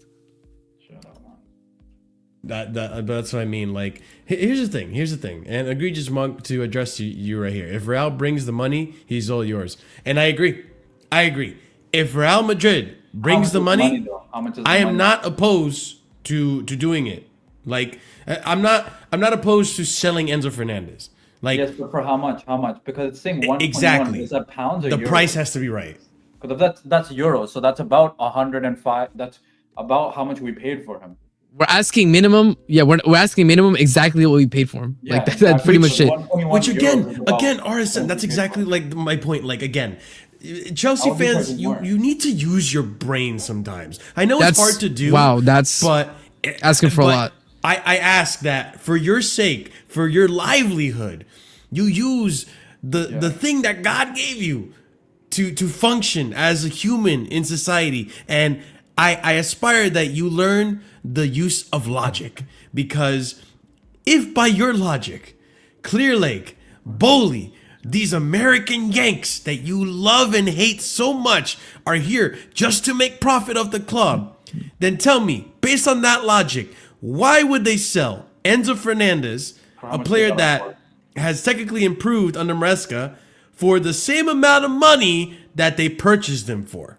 Yeah. That And then isn't necessarily profit. I mean, it's technically profit gonna- because you got 3 years out of the player and you're selling him for the Yeah, I same guess. amount. Like, I but guess who's those are gonna 3 free replace him? years. Yeah, who's gonna replace him? Because we've said this, he's apparently created the most open play chances in the Prem. Like I'm on the Santos hype train, but Sure. he's more guys. He plays. If you want to name him to an ex-Chelsea legend, he's more SCN. He's your Yeah. box to box, 5'11", good in the air. Good, like he's in everything, man. But he's not like. I don't think he can do what Enzo does in specific, which is a specialty type of player. Mhm. Right? I'm not saying Santos is bad. I just literally compared it to Essien. But like, come on, guys, what are we doing? Mhm.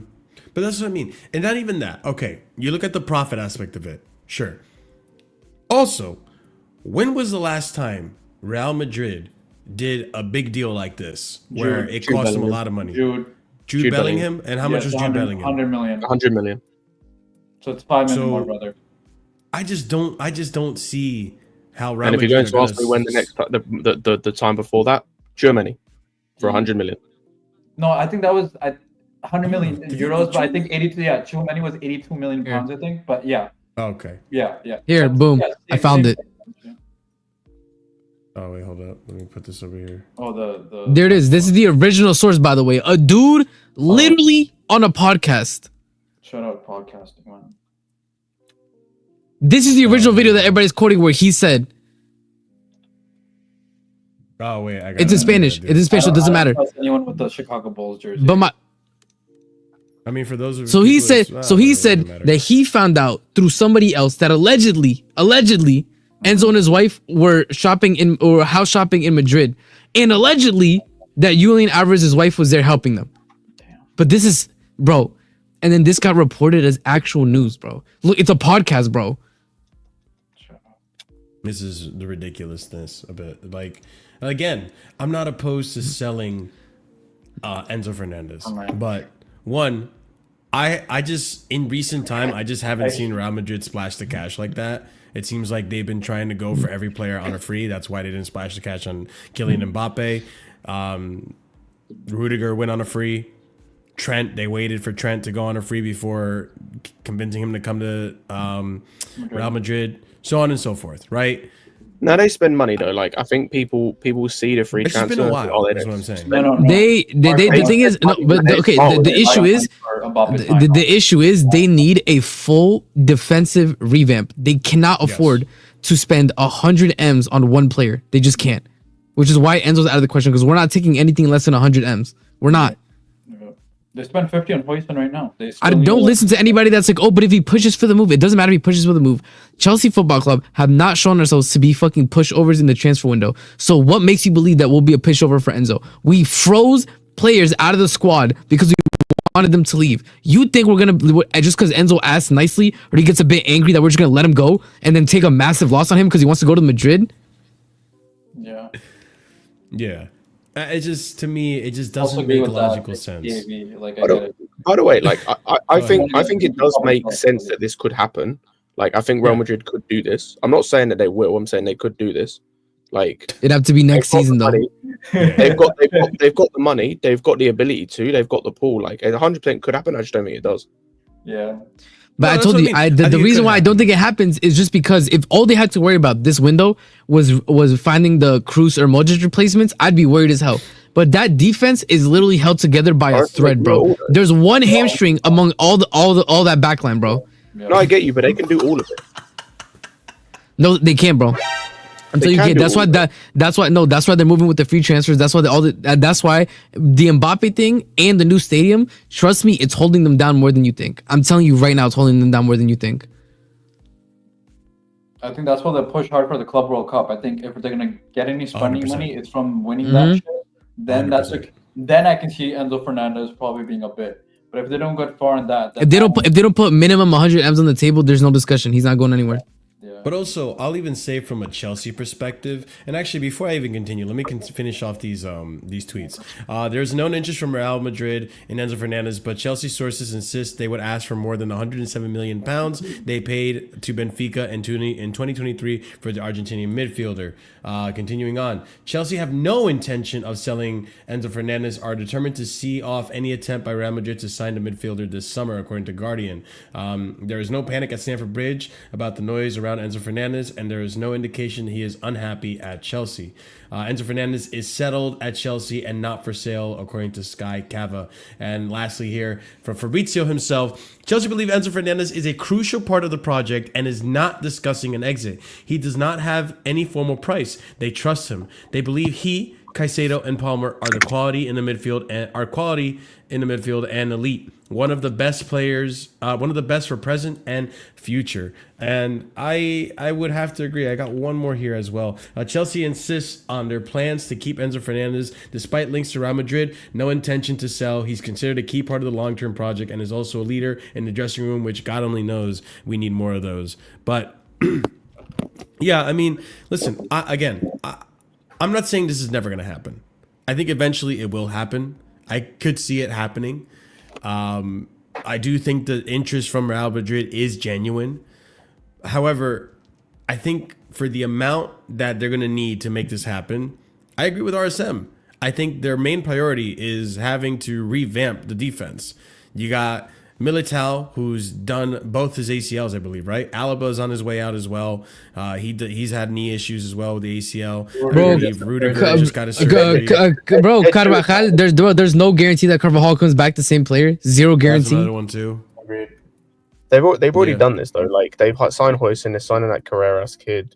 I mean, Asensio's also another one that like They've we also don't know got what's gonna Asensio, happen with him. They'll be fine. No. Wait, Scott? I don't know if you know about the Asensio thing. I don't know if he's gonna stay. Oh no, I know about the Asensio thing. Like Yeah, he's essentially fucked, but like they'll be fine. Yeah. Like it's Real Madrid we're talking about. This ain't some broke club. Like Sorry, Like, and can we it's put that Real comment by Bro, but I'm not the issue is again, the issue is I'm not saying that they're a broke club, but that doesn't mean that they can drop 1 billion in one window or something like that. no, but They don't still need have to their drop- own constraints. they They don't- still have they their own don't- constraints. They don't need to drop 1 billion in one window. No, I'm not, but I'm saying like they just can't drop an unlimited amount of money no matter what. Like I'm telling you right now, they're not going to be able to afford spending 100 M's on Enzo and revamping the backline in the Yes, same they can. window, bro. They've already done that. Okay, Hang on. After they got their new, I'm telling you, the payments that they owe on their new stadium, which is not generating the revenue they thought that they would, is holding them back, bro. I'm telling you. Once they sign Carreras, they will have literally revamped their backline in 3 transfers. Their backline next season can be Trent, Huijsen, Rudiger, and Carreras. There you go. Carreras is going to cost them like 25 mil. Yeah. They can. They are well within their ability. This is the same club that in back-to-back summer windows dropped 100 million on midfielders in back-to-back windows and then proceeded to drop 60 on Endrick. Yes, they can. I don't think they will. And then More because after I they don't think dropped you 100 sell. million on Jude, they basically paid like I think 120 on sign-on fee just for Mbappe, even though it's a quote-unquote free transfer. I was gonna say everyone goes free transfer. No, but that's what I'm telling you. Hold up, no, but that's what I'm telling you. I like the things that I'm saying aren't just coming from me speaking out of my ass. It's from it's from what I read in Spanish, right? From Spanish sources in Spain, talking about the financial constraints that is happening at Madrid because of the fact that they built the massive stadium. And every single fiscal year, right, including the summer windows, they owe payments on it. And because of the fact that they have not been able to have the amount of events they thought they were going to be able to have on the stadium, they are owing a lot more per fiscal window than they thought that they would because the stadium is not generating the revenue they thought it would. And this is why they're moving very intelligently. They're using their pull to get players at smart, intelligent prices. Right? Because that's the way that they need to move right now. Agreed. It's not that they don't have zero money in their bank accounts, right? It's the fact that what they owe, right, on the stadium is affecting them fiscally. It's not that they don't have the money. They can't spend it. Mm-hmm. And listen, I would say like it makes sense based on like what both of you are saying is right in a sense. Like I'm not going to pretend that Real Madrid haven't splashed the cash before, but it makes sense that around the time that this stadium happened, the stadium rebuild was finished, is when we stopped seeing those big transfer moves as much. Like, I think Jude was just about the time when the stadium just finished up, right? Yep, he was a marquee yeah. signing for the new stadium. It was like a marquee signing at the time that they had just gone pretty much just about started their first season back in that stadium. And now we're seeing how they're moving with Trent. Now they're seeing how they're moving with other signings that we've seen as well. I can't remember off the top of my head. Hoyson, activating the clause. Before though, like we're acting like Real Madrid are moving differently. They've still dropped in the space of 2 or 3 windows this season, 110 million. Mm-hmm. Like, I understand people. They might not be able to spend as much money as like the Galacticos, but to say that they can't spend this money for me is just wrong. Like, because they're still spending this money. Like, this, you can say, oh, they haven't spent big on transfers. I go and do the research on what Mbappe's sign-on fee is, and what his agent fee was, and what his wages are, because they're probably massive. Like, that's the equivalent of a huge transfer, like a Jude Bellingham or a Tchouaméni or an Enzo. My thing is I don't think I think it's more of, I think they have the money and can spend the money, but I don't know whether they'd want to spend that money now. And also, I don't think we'd accept it anyway. I think we would decline it rather than anything else. I mean, I do think we would. I don't think you'd move. I think if we just work this out logically before we even go to Real Madrid financing and stuff, Enzo Fernandez probably right now, including his contract, costs way more than the transfer fee we brought him. If you're being fair. I do agree with that. Like, I don't think he's going to go for anything less than under 25. Sorry, Marshall, can you bring up that comment I said in the past? I just want to address that for a second. Which one? Sorry. It was like the long paragraph by yes, thank you. Here's the thing. I disagree with that because I literally saw that at Real Madrid this season. I saw without Cruz how they did with the midfield of Tchouaméni, Camavinga, Valverde, Tchouaméni, Camavinga, Bellingham. Yes, they're better defensively. Yes, they're more sturdy, but where's the creativity coming from? They lost that. They lost that because they didn't have someone who sets the tempo, like Cruz or Modric. So I witnessed people in the midfield who are athletes, great defensively, and for some of them offensively in Jude and stuff and Valverde. And they lost some of that creativity.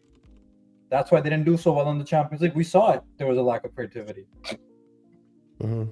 I just think again, respect to the Enzo point about his transfer value. I think it's going to be quite a lot of money to get in general. So I don't think they will do that in terms of like spending that level of money, because they haven't done that in a very long while. In terms of like spending over 100 million on a player. I don't think they've ever actually done over 100 million, if I'm not mistaken. I think the other thing is also that the way they operate now isn't necessarily like, I agree with Arsenal, because I've said this for a while about how the stadium clearly is affecting them. But I think the way they work now is that they just want to pay. They just realize why we're just gonna pay the wage bill plus like an extra 10 mil. That's basically the way they play their game now, if that makes sense. Here's 10 million free to the player up front, which is like. It's also why they gave up on Euro, just because Man United put more money down. They're like, we're not valuing him at what you're valuing him at. So like, for example, a guy like Konate, another one that could be going there on a free, you know what I mean, next season. Yeah. What do? Just listen, Konate, man, we want you stay another season at Liverpool, enjoy yourself. Next season, bro, we'll give you a nice little 2-year upfront wage plus your actual an actual decent wage as well. So realistically, bro, you know, why would I want, if I'm Real Madrid and all these guys, you know, are running down their contracts and clubs are not being smart enough to lock these players up into good deals within the 2 year to 1 year period, why would I then spend money on them? Because then you can't always get the best player in their prime at the moment. Like, it doesn't always work like that. Like, they've got lucky with some of them. It doesn't always work like that. And I think the Euro point is actually a good point, because that goes back to what I said. I think with Euro, you see with the Houston thing, they had the money and the Endrick thing. They had the money. They didn't think he was worth what they were going to pay. And I think it's the same with Enzo. I think they have the money and could pay for him, but they don't want to pay. Like, it makes no sense for them to pay that much to him, for him. At least not now. That's why, like, in a year or two, they'll probably end up trying to pay like 70, 80 million or something for him. When he's got a year or two less on his contract and it's not quite as expensive. But like that's what I think it is. I think it's more just a case of like they just don't want to pay it rather than they can't pay it because it doesn't make sense for them. Yeah, I mean, all that being said, with all this stuff with Enzo and stuff. By the way, I had a look. Sorry, I had a look, bro. They are spending 100. They've spent 150 mil on Kylian Mbappe, or will spend 150 mil on Kylian Mbappe. Is that like an initial fee that they're gonna offer him, or what are we doing? Like no, so like advertised. So apparently his signing on bonus was 150 million spread over 5 years, and that's not including his wages. Which, yeah, his wages divided by 5. It's 30 mil a year. 30 his mil.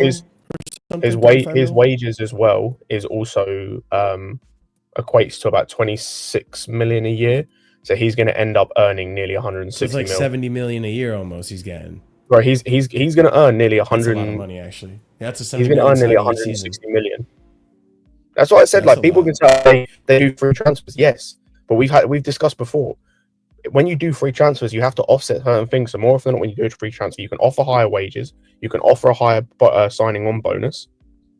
Like, just because it's free, quote unquote, there's no transfer fee, doesn't mean it's free in terms of it's still going to cost them a lot, like a fuck ton. But they did it because it was worth it for them. Turns out it's not actually worth it for them. But no, you don't think it's going to be worth it for them?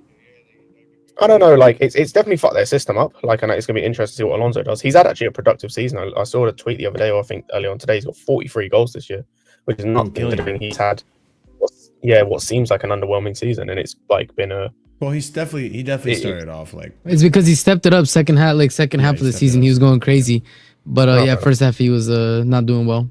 It's trash. Yeah. But I do think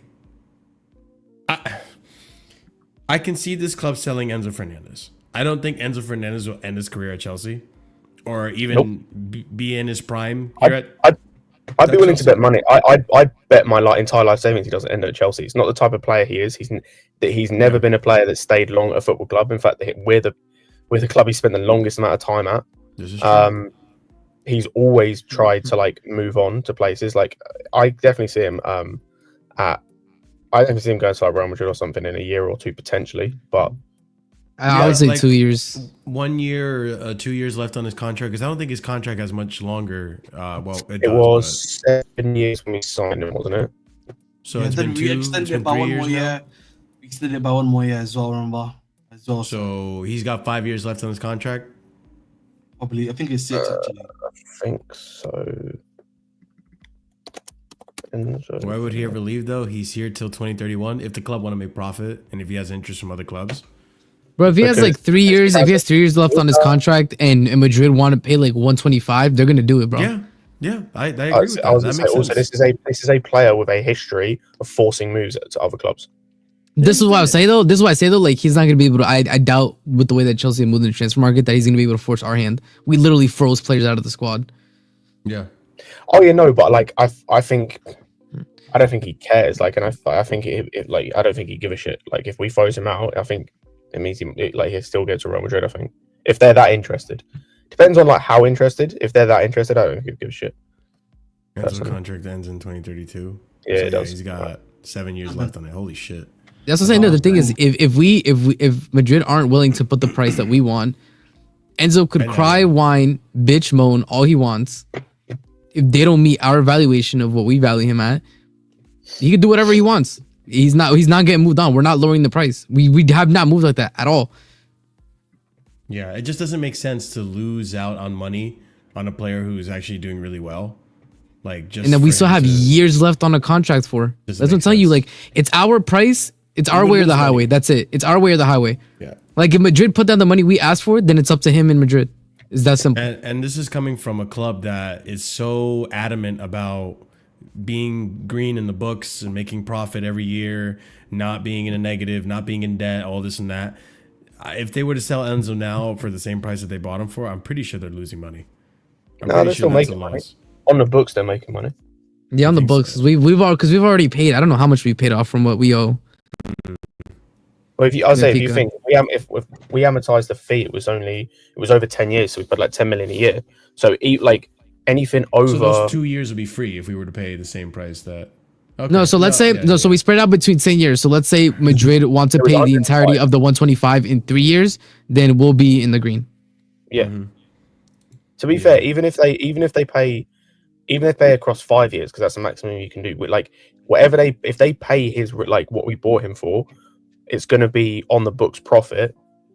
Because that's how it's the same with Lukaku. Like I think we made profit, or we didn't lose money on Lukaku on the books. I think because of what he was like, how many years left he had in his contract at that point, and things like that.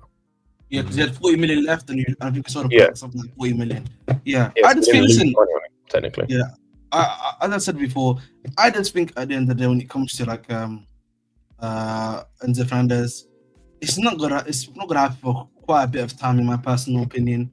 I agree. And I think the second thing also that we just need to realize as well is that I think when it just comes to, particularly in this day and age of like, you know, it's just I don't see. I just don't see how Real Madrid will do what they need to get the job done, if that makes sense, right? If you've got 7 years left on your deal, yeah, and then you want to force the move out, you know, Real Madrid are going to have to meet you where you want, if that makes sense, right? Because then you can just be like, you've got 7 years left. Yeah, and it's also one of those things that like you have to think about it very strategically, because if you were to do that and Chelsea and Madrid are nowhere near finding, you know, an agreement in negotiations, then Real Madrid will step out. At the end of the day, Chelsea hold the power, and then you're just going to look bad at, you know, for the fans. You're going to look bad at Chelsea. You're going to look bad for your career. You're going to get frozen out for what? You know, you couldn't even get any. If they were close to negotiations, kind of like how Mason Mount played it out for United, where they were close in negotiations, and Mason Mount started to throw a bit of a tantrum, and then he ended up kind of forcing a move. Then yeah, that's a strategic way about going about it and getting it done. I just don't think it's going to happen. It's just not now. It could happen down the line, but yeah, it would. It's going to cost Real Madrid money. If, you know, for 3 years from now, Enzo Fernandez has multiple stinkers and this is the only good season we talk about, then that's a different story. It's a different story, but I just don't foresee that happening. But yeah. Speaking on finances, I did want to also bring up some numbers, and some of those numbers I wanted to bring up is that we're only at 40 likes and almost 100 of you guys are watching. So be sure to smash up the like button. If you just tuned in, if you didn't know that there was a like button to smash, go ahead and press that like button. It's absolutely free and it helps out the channel tremendously. Also, if you're new to the channel, subscribe because it helps us out with growing. We're trying to hit 5K.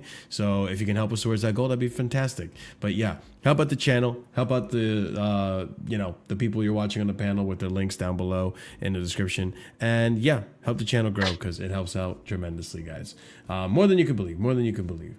All right, let's go ahead and go on to the next part of today's stream, which is I want to talk about a little bit of the finances going on at Chelsea, because there's all this fiasco about Chelsea's finances, all we're in debt, all this and that. Listen, I'm not an accountant. I'm not going to get into the books. I'm not getting into the nitty gritty of everything. But there's a few numbers that I want to put out there that we can discuss, or we can just quickly move on to some things that we haven't gone over because I hadn't done the show in a while. So we'll start off with this first part, which is this tweet from the end of March. Chelsea FC have announced a profit of £128.4 million from 2023-2024 compared to the loss of £90.1 million the year prior. The club benefited from increased profit on disposal of player registrations and repositioning of Chelsea Football Club Women Ltd or Limited. That means the selling of the women's club to themselves, pretty much. We continue on, and if you want to pause the video just to look at all these numbers yourself, by all means, feel free to. I'm not going to go over it. But to just kind of quickly summarize this, the 23-24 accounts, revenue went down 9%. Wages went down 16%. Highest paid director went up 491%. So the highest paid director is now 1.69 million pounds. Amortization, 192 million pounds, went down 6%. Underlying loss went down 14%. Profit on sale of women's team was 199 million pounds. Player sale profit was 153 million pounds. Profit before tax, 128 million pounds. 2023 loss was 90 million pounds. Player purchases, 553 million pounds in player purchases. Player sales was 208 million pounds. Total costs of transfers for squad, isn't this a billion now at this point? Or 1,432 million? Isn't that a billion? Isn't 1,000 millions 1 billion? Yes. So why is it okay? Whatever. Sure. 1,437 million pounds. Okay. Share issue proceeds in year 300. In the year, it's 315 million pounds. A whole lot of numbers. A lot that is. Wait. Which number are you talking about specifically? Sorry. This one. Total cost of transfers per squad is 1,437 million pounds. Yeah. Sorry. I thought that's just 1.400. I think he's doing that because he's doing everything in millions. So he just. Okay, that makes sense. Actually, you're right. We continue on. The 2023-2024 accounts show the Chelsea sold players, including Mason Mount, Ian Maatson, Omari Hutchinson, for a combined 186.8 million last season, and made a profit of 152.5 million, the highest recorded in English football, which is fantastic to hear. But apparently we're in debt. Chelsea player amortization costs for 2023-2024 season were 190.1 million pounds. That was achievable due to their policy of handing out lengthy contracts, meaning their spending is spread out over a long term than would usually be seen elsewhere, which again, it goes back to everyone that always says, oh, you spent $1 billion. Sure, the worth of the player's contract is $1 billion. Once we go at the end of all the players' contracts, see how much we've actually spent, because some of these contracts won't be fulfilled. Some of these contracts will be sold before we actually pay it off. So that takes off of that $1 billion. So people that says, oh, we spent $1 billion. No, we haven't. The contracts that we have signed and amortized, they're worth over $1 billion, but we're spending a certain amount of money, or we have, I guess, a certain net spend per year, an annual spend per year on the amortization of the contracts, versus some clubs which actually do flat out pay these things out front and center. And when you look at how that backfired against United, they're still owing fees on multiple clubs, and that might cost them points deduction next season, which that's a whole different discussion. We're not even going to go there. UEFA will not allow Chelsea to count income from the 200 million pound sale of women's team and the 90 million pound sale of their hotels to themselves. The club faces potential ban from Europe if they fail FFP, and that's coming from Martin Ziegler, which later on we find out from another tweet from Martin Ziegler right here. Chelsea are in talks with UEFA over settlement, which is likely to involve the club paying financial penalty and agreeing on spending plan for the next 3 seasons. UEFA did not allow the women's team. Well, we figured that out. Okay. So Todd Bowley and Clear Lake are said to be relaxed about the position and maintaining good relationships with UEFA. So I'm sure there was a plan for this. I'm sure there's a way around it. Now, another thing to mention is this. Now, this goes towards the ticket scalping that people were, claiming and, excuse me, complaining about. I think this is kind of a double-edged sword, in my opinion.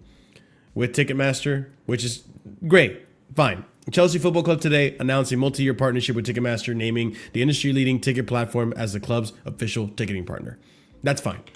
We continue on. Chelsea can today confirm on our supporters that we will be introducing digital ticketing from the start of the 25-26 season, replacing all types of physical tickets for Chelsea FC home matches at Stamford Bridge. That comes from the Ticketmaster partnership. Now, here's the thing with Ticketmaster. As someone who is an avid concert goer, and I'm sure some of you guys already work with Ticketmasters, it's great in the sense that, yeah, you can safely get tickets now. You avoid scalping as much as, a physical ticket or a fake ticket, and that's great and all. However, you're going to start noticing higher fees, more expensive ticket prices. It goes against the one thing that a lot of fans complain about, which is the rising price of tickets.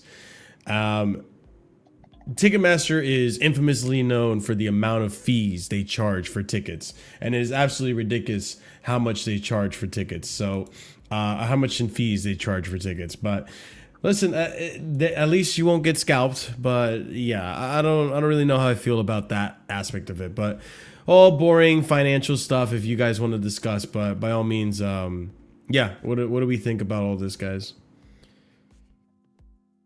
I have no thoughts. I'll be so honest with yourself, because I just don't know what it means in terms of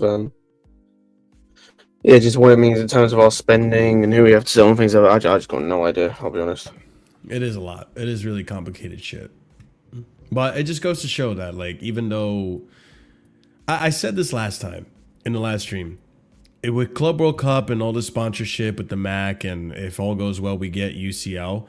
There's a lot of money coming into this club that people seem to be overlooking. Like, despite all that we're spending, despite not having a sponsorship, we're still making profit. Do you know what I think part of it is, though, with Marshall? And I know this is maybe like going forward a little bit, but like at least it's the case for me. I think part of my apathy towards just the money, and even if we get a lot of money in, is just the like who we spend it on, what we spend it on. Like the ambition of this football club is just in the pits. Like we could get 300 million, and we're going to spend it on 300 million at dross. Like well, that's what I'm saying. This, if we win tomorrow, this also answers, I think, Nicholas's question with him saying that Arsenal. I will see if we qualify for Champions League, as also Marshall's been saying for a year and a half. We're going to see the ambitions of this club. Yeah. Because if we make Champions League, there's no excuse. We have the player pool now because we're in the Champions League. We have the money because we're in the Champions League. Everyone's wages goes up by 20% because we're in the Champions League. So we shall see. Because tomorrow is D-Day on multiple levels. Yeah. Tomorrow's D-Day for Champions League, and tomorrow's going to tell me what this ownership is actually meaning when it comes to ambition about winning big trophies like the Prem and the Champs. And also, I'm not. No offense. I'm not. As someone, I'm not worried about if Arsenal go to Sesko. I'm more than happy that he goes to Sesko. Yeah, let him get Sesko. Him and Joao Pedro are very similar in terms of quality. I'll be honest. Different ball striking and stuff, but overall quality is very similar. I don't give a fuck. Gyökeres has a different opinion. I rate him a lot, but yeah. Jonah, I wouldn't be surprised if we actually were interested in Van Dijk, but because he re-signed, we were. So apparently, because he re-signed. Lewis has also alluded to this, that he's heard from his grapevine. I think, Scott, if you don't, maybe you were there for this game, where he said there's 4 players apparently that were willing to break the wage structure. So it seems like one was Van Dijk, apparently one is Rodrygo, one is Isak, and then there's like a mystery one that he doesn't know about or he might have forgotten about or whatever. But those are the 3 at least that he's alluded to.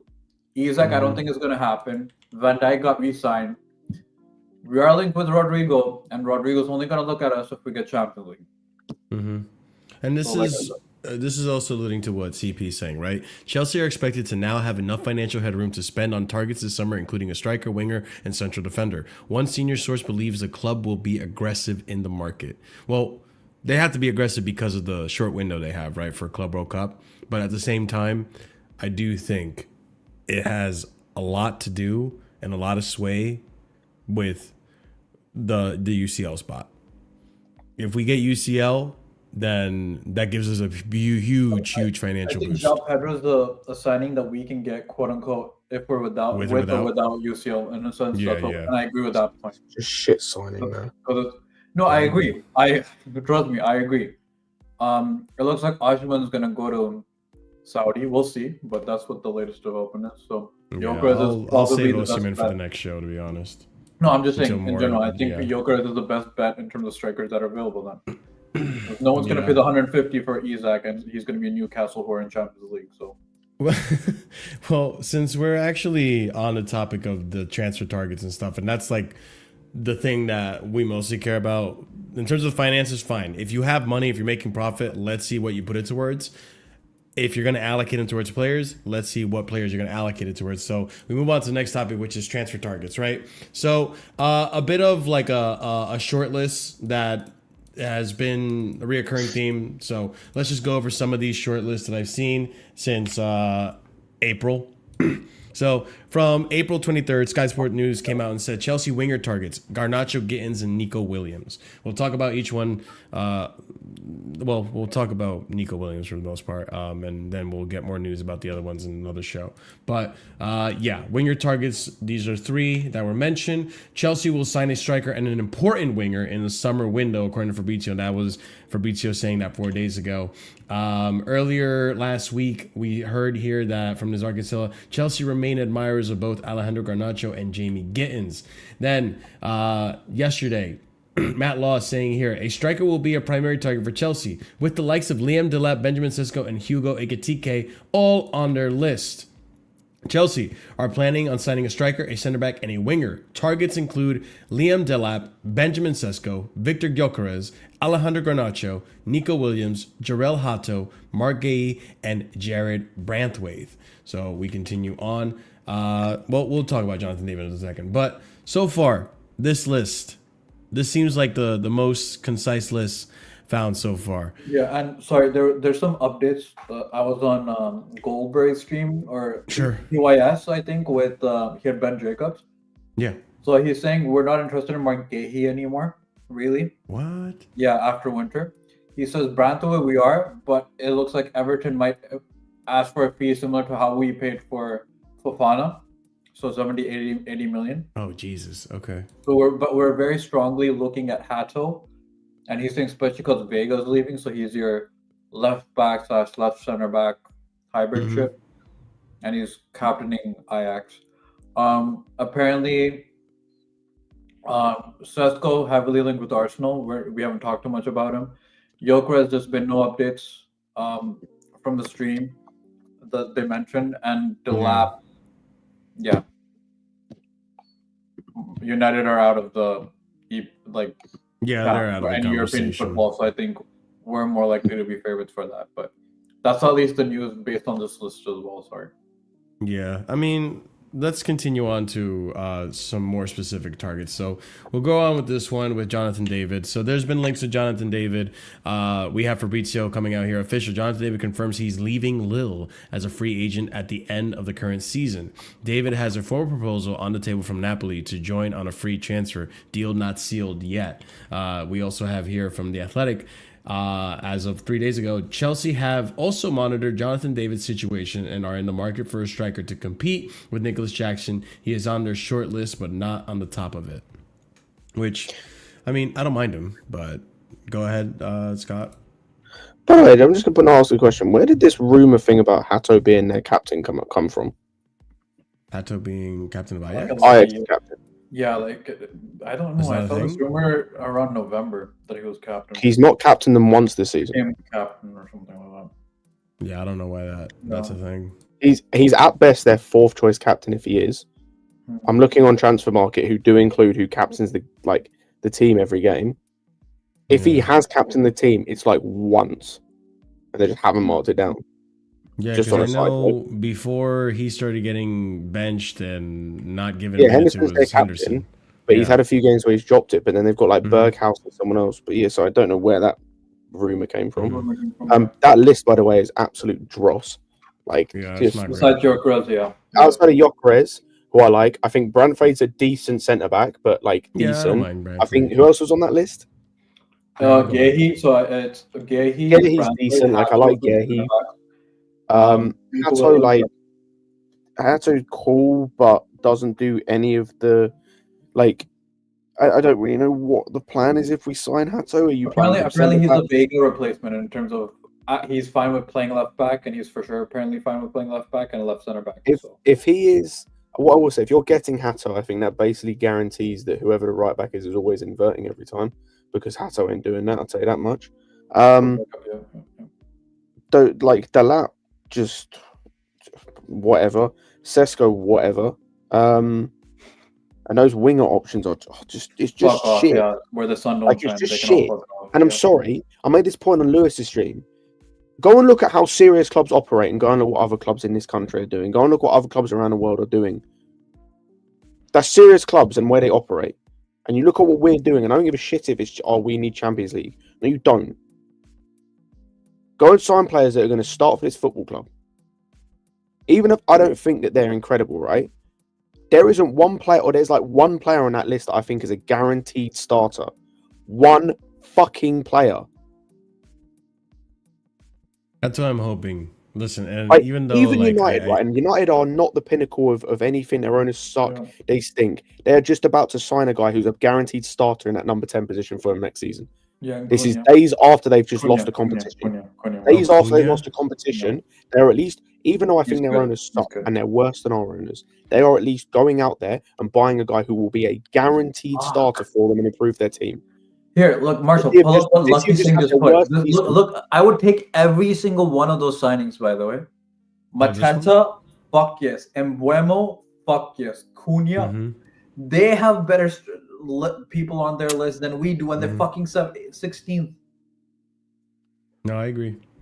Yeah, it's underwhelming, which is why I'm hoping it's a financial thing. And if they do get Champions League, and besides, everyone's in our financial. It's not a financial issue. It's not a financial issue. Scott, I don't necessarily disagree with you, but if that's the excuse, if you take the excuse out of the equation, then I want to see improvement.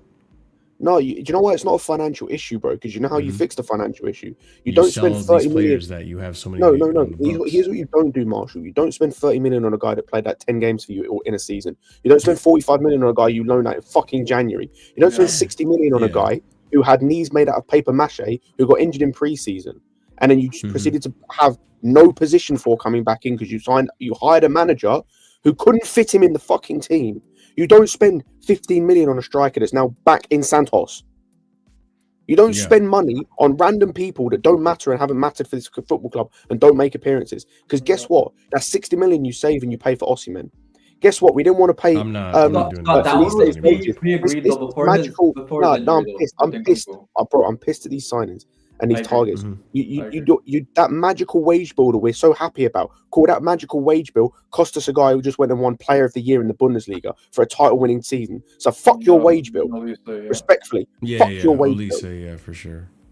No, do you know how much our team would be cooking? You know how much our team would be cooking if we had Palmer and fucking Elise? Oh my fucking god. Elise you could have reasoned with, because you look at Bayern made it work. You know what I'm saying?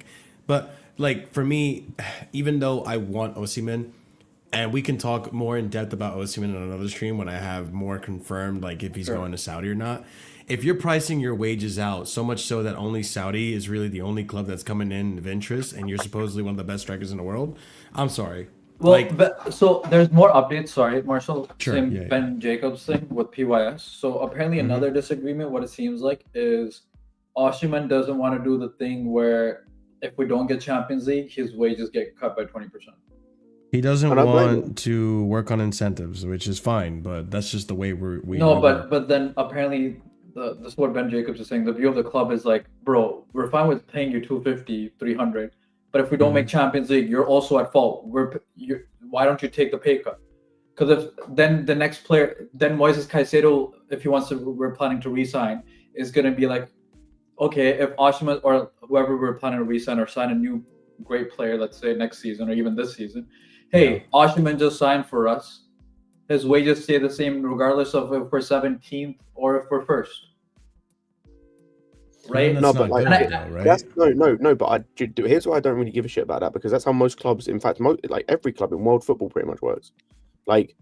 No, Liverpool incentivized. If Caicedo comes knocking on the door and goes, here's what I see Osimhen's on these wages. You see what I've done for the football club. I'd like those wages as well. What you do is you look at Caicedo's, his record, his CV of what he's accomplished and what he's been doing at this football club in terms of the performances. And you go, do you know what, Caicedo? You're absolutely right. You deserve a new contract. If fucking Colwell comes and knocks on the door, I want a new contract. No. It's not that. I think they're saying, Scott, in specific, is if we, let's say, don't make Champions League, he's not even willing to take the pay cut. And Liverpool do this. Liverpool incentivize if you don't make certain competition like Champions League, you're going to take a pay cut.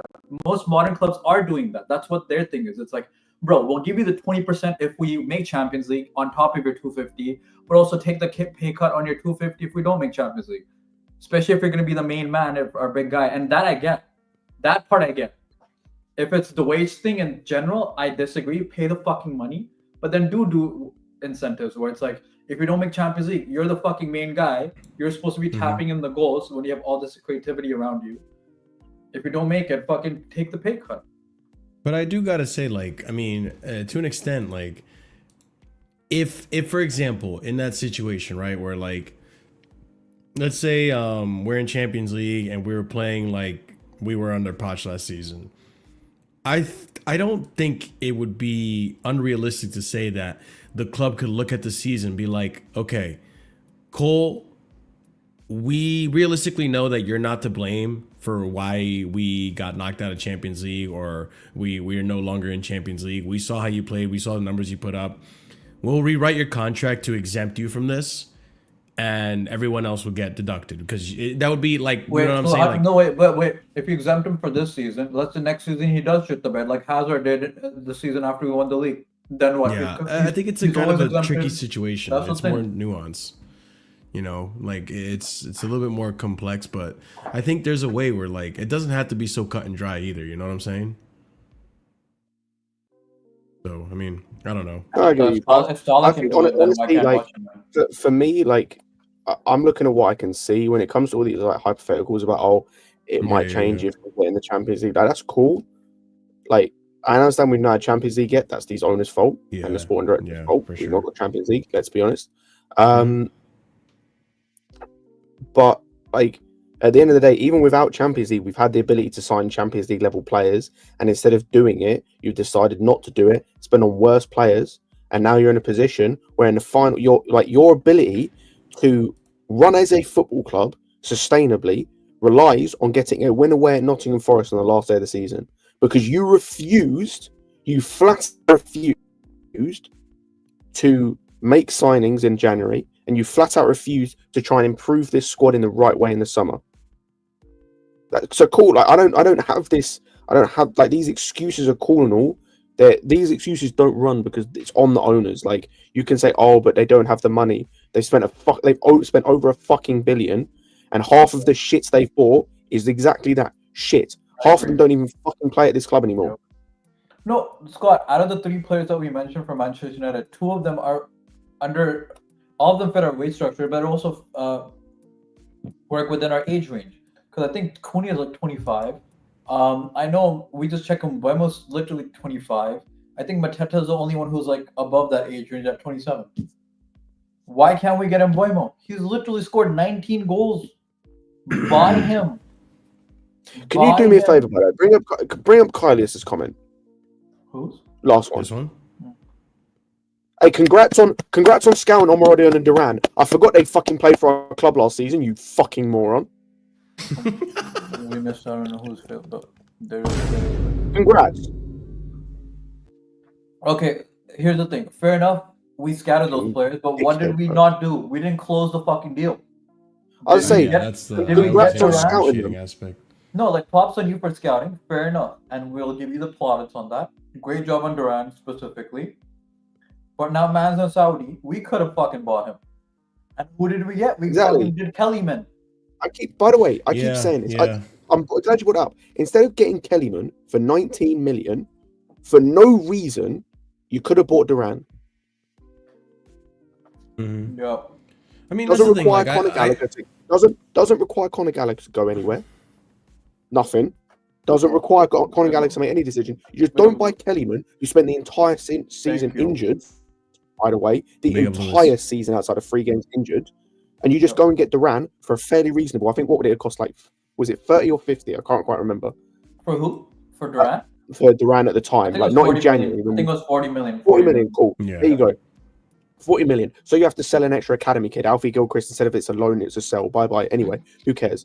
Like, maybe you go and do that. Or maybe, just maybe, instead of buying a useless Joao Felix, you just go and buy Omorodon. Okay, he's got a bit of a bummy knee. Guess it didn't matter because he got however many goals in Porto, in the Portuguese league. So I guess his knee wasn't really playing him up that much. But no, you decided, he's got a bit of a bummy knee. We'll pull out and go and get Joao Felix because we secretly love him and have ever since Vivell was here. What a great signing that turned out to be. 6 months later, he's gone. I hate him. and won't be signing a permanent, by the No, way, I in keep saying, Italy. He's coming he was- back. He was 80 million after he started banging in goals during the season. It was 8 million in January. Yeah, it was 80 million in January, but actually when we were interested in him, he was between 40 to maybe it was somewhere 40. 45 million. With some add-ons, obviously, for making champs, I'm assuming. But yeah, it was half the price. I didn't want either, to be honest, but I mean, a lot of people were hyped up. No, I did not know. Trust me, Gillis. Gillis. If you know from Sarcasm City TV, we have a running joke about how shit Joao Felix is. So trust me, I didn't want Joao. Actually, I wanted neither. I don't remember. I wanted neither of them.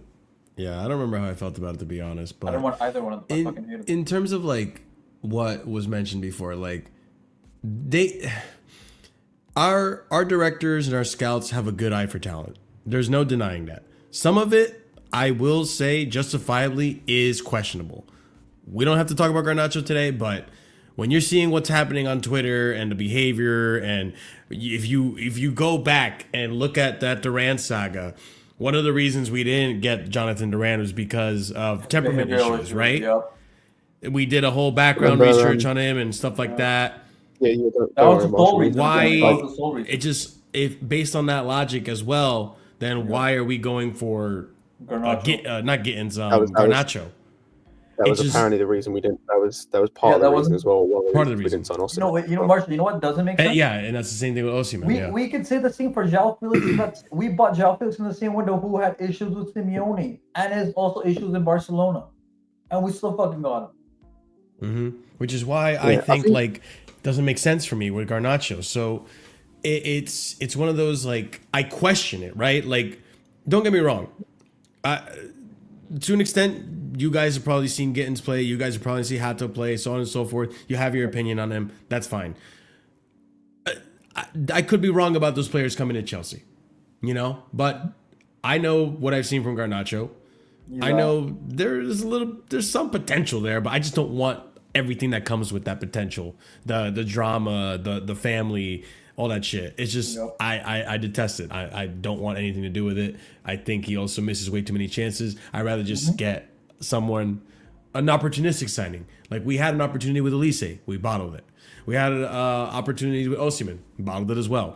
So it's the negotiating where the talent idea is there. Negotiating fucking sucks. And that's where we need to fix up. Because it's all nice and shit about, like, oh, look at who we used to scout and stuff. That's fine. You can see talent. I think Delap will work out. But get the fucking deal done. Here's what I don't I'll get. be real. The initial, sorry, go ahead, Scott. My bad. Go. No, you go ahead and you finish. No, I was saying the initial talent ID is amazing. Like, you chose Rodriguez, great. Yeah. Like, later on we found out he's great. Obviously, us as a fan base are ignorant and thought, why the fuck are you going for him? But okay, but then after that initial one, you fail him for his medical, basically. And then the secondary choice is That's what I Dodson. mean. Like, why? Duran, Like, again, great doesn't make any selection. sense. Once again, great selection. But once again, the secondary choice is some fucking guy I've never heard of, care about in my life, who played in PL2 games and was injured most of the season. What the fuck? And sure, like, I think fan the issue- backlash the may issue I have have- swayed, but it shouldn't be a factor. 100%. An issue I have at the moment, especially like the Joao Pedro thing, just to focus on that, is Sure.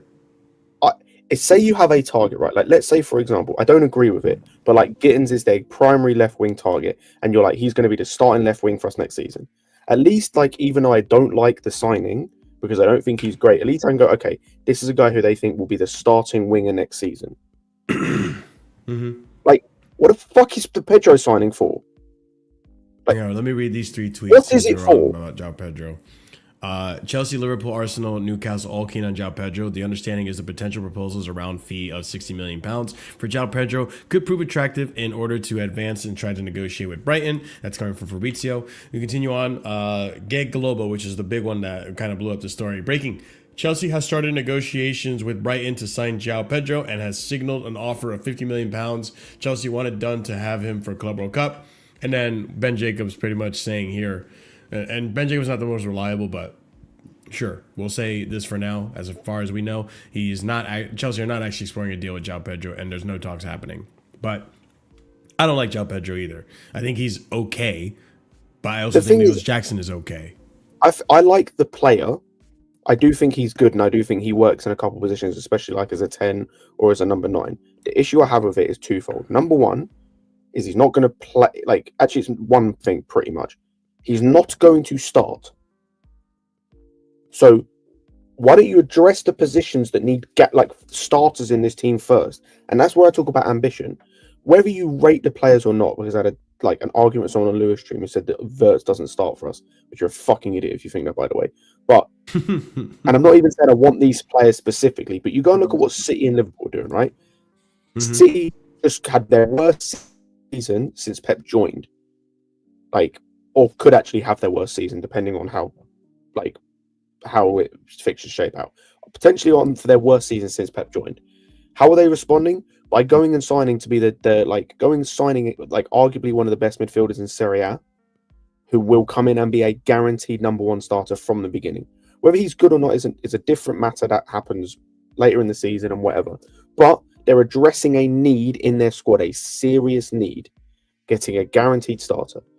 Liverpool, whether you think Wirtz is good or not, because I've seen different things, they are going and getting someone and smashing a transfer record in terms of, I think it's going to be the highest paid transfer for a German player ever, and the highest paid transfer fee for someone out of that league ever.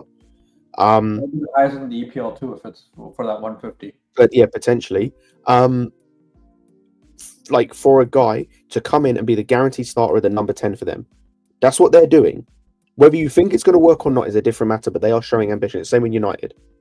They are a terribly run club, and their owners stink. But they are going out there and getting someone who will go in there and be a starter and will improve their team from the off in terms of just the quality there. Joao Pedro comes in and improves our bench. I don't care. We have 4 positions in this team that I need improvement on the starter. 4. Now, one of those will be covered by a loan signing. So you say 3. Address those first. I do agree with this, though. He does replace Nkunku. No, and but no, Felix, yes, but I agree. it's a bench. But you know who's I better? agree with this, but this is my point. Why are we replacing the players on the bench? At the end of the day, none of them are starting for us. So who cares? And also Marshall, I'm not saying for the same price, he might go for 70, but I'd rather get the other player we were linked with a little while ago with regards to Morgan Rodgers, because apparently if Villa don't get Champions League, they're also financially fucked. So they will have to sell. Yeah, they'll have to sell someone. That guy makes sense to me. He can play the 10. He can play your left wing, left mid, whatever shit. You know what I'm saying? That's a player I understand. That's a player who could fill in for a starting position. And he's proven it this season as well. You look at the numbers and how he stepped up for and Aston Villa. He's like you said, he comes in and I think he starts on that left wing position. He comes in and starts. Yeah, whereas exactly. Pedro Or 10 doesn't if you come in want and start. on the right. Yeah. Joao Pedro doesn't even start for his own club. It's I'll use an example, by the way. Again, I go back to it of what's it called? Let's say the strikers. Let's say a Sesko, right? Yeah. Say it. No, I was just saying this is from April 30th, but just to really quickly go through these, Chelsea are targeting Morgan Rodgers, one of the summer signings to bolster the attack, and then another one from May 8th. Chelsea have notified their interest in Morgan Rodgers and are not the only Premier League side in this regard, yet it would take a sizable fee and other factors for this exit to be considered from The Athletic and from Tanswell. This is probably one of those factors being Champions League, but go ahead, Scott. 2 things. Number one, my thing with this is just going back to use another example, so people know that I'm not just talking about level of player. If we were linked with Sesko and we're going to get Sesko, I'd have different issues. I don't rate him, but at least it's okay, cool. We're trying to address and get a starter for a position of weakness in this squad. We're about to address a position in this squad that isn't a weakness, really. You can say, it's to replace Nkunku and Felix, but they were doing nothing when they were here anyway. Even when they were here, they barely played. That's why Felix went out on loan. It's who cares? And the second point I want to make on the D-Menat's comment, this is cool. We can wait until Champions League is secured. Cool. I don't want to hear no fucking excuses about we haven't got enough money. Don't tell me we can't spend this money on this player when we're spending 50 million on a bench player. Yeah. If we're then going and buying, Delap for 30 million because we can't go and buy Osimhen for 60 because oh, well, we can't have enough money, we'll go over FFP. Well, his And what the wages fuck, are you a spend little 50 million on ridiculous. some fucking bench player. Yeah. I do think, but again, the Osimhen one I think is an exception. Sure. With regards to Morgan Rodgers in specific, he also addresses the other thing, which is in some games, maybe Madueke starts with whoever, Neto, whatever, in that left wing. You can have him as an impact, some playing as a 10 for some games. I'm saying he would start majority. Left forward, 10. Yeah, he can play all that. And you know what's even beneficial? He's once again what, guys? What are we in love with? Man City Academy product. That's what he is too. He's also played with Palmer. That's actually apparently where Palmer gets his celebration from. It was him, his friend. Yeah. No, like legit. So No, he's a City Academy product who's familiar with Lavia and Palmer. So get him. If Villa don't make the champs, which I hope they don't, because if we have a more likelihood to get him, yeah, fucking get him. But to be fair, I mean, Dimanet has a good point on this one too. Even Delap wants to wait to see if Chelsea get Champions League. It is like a factor in terms of the attraction of players, certain players that may be out of the conversation because you don't have Champions Here's the League. thing. We saw last summer it's not. In terms of it's not the be all and end all. Like it's exactly. You're right. It's not the be all end all, it's but not it does the be all help. and end all. But like Osimhen was willing to join us last season with no Champions League and in a worse position than we are now, by the way. But Marshall, it's all about, so you have to do one of the two, right? Which the thing is, if we don't get Champions League, we're not going to do the other with regards to this. Yeah. When Man United didn't have Champions League, they still signed Pogba or whoever. They signed some good players at those times. What did they do? Fucking wages were crazy. But we're not willing to do that. So if we're not willing to do that, we have to get Champions League. And if we don't get Champions League, then we're definitely fucked because we're not going to pay the wages for players to attract high quality players to bring them in if we're not in Champions League. That's the thing. And no offense to Delap, I don't know who the fuck he thinks he is. If he has to make a choice on who's in Champions League, if apparently for the two clubs is Manchester United and fucking Chelsea, when one's 16th and has no European competition, and we're at least going to be in a European place. What the fuck are you waiting for? Yeah, I mean, on the Delap's thing, might as well transition into this topic real quick too. Delap undecided as he's still figuring out what he's gonna do in terms of the future, whether he wants to stay. I think part of it is based on what I'm hearing is, and listen, I don't have very much good geographical knowledge of the UK. Yeah. But I think part of it's also he wants to stay up north. He doesn't want to come down to London is a factor potentially because he's also talking to Everton. But it's understood Chelsea will also get the chance to pitch their project to Liam Delap before it makes the final decision on his future. Obviously, one of the factors was United as well, getting Champions League. Liam Delap has spoken to Chelsea and Man United, and now he's exploring his options. Let's see what he decides. One of the factors being he was waiting to see what the Europa League final. Yeah, Europa League final. If Manchester United were going to get Champions League, and they're not, they're in financial distraught right now. But yeah, and so United is now out of the picture. I also don't think they're financially going to be able to make as many signings as maybe they wanted to rebuild their team, which is what they have to do, rebuild. But yeah, I mean, based on United, go ahead. Reports I'm getting from Lucky's thing, they're making, like I said, they're getting a look with better players than we are. And then Mateta, and then Boyma, and Cunha, all players that would possibly start. Mateta starting for our team, and Boyma starting for our team, and Cunha could start if you put him in the 10, or striker even. But yeah, they would all start for our team. Yeah, but at the same time, like this is kind of where I also agree with Demonat. Like, I'm not gonna lose my mind over transfer targets and rumors. Let's see who they actually start to sign. Like, let's see who they actually get through the line, because they also do negotiations behind closed doors. Like I said, last season with Neto and Joao Felix, all that stuff came from left field. Even the season before that, Cole Palmer, that happened within a few days. After we fucked up on the Elisa thing because ratted us out. Yeah. No, that's what it was. No, you're right. But then Palmer happened in just a few days, and that came from left field as well. So it's obviously the journalists are going to have to make their money. They know this time of year, us fans are fishing for news, links, anything that we can get. So you're gonna hear these links. You're gonna hear these, low-hanging fruits all the time. However, I also, and the Gusto deal as well, I also wouldn't be surprised if something comes out of left field and we end up not getting any of these targets. It happens as well. So I do think there is some sense to, I personally just don't lose my mind over the targets. Unless it's Garnacho. I hate that we're linked to Garnacho. I hate that we're still linked to Garnacho. Yeah. Again, that's a whole different story for another time. We'll see how that story develops. Hopefully Napoli You know gets what? Can I be Hopefully honest? Napoli gets it. Yeah, go for it, Scott. I've got a really unpopular take, and I'll get heat for it. I don't know if I want to say. Oh damn! Here we go. Let's go. Let's get the clips. Let's get the clips. Let me get the drum roll. Clip it.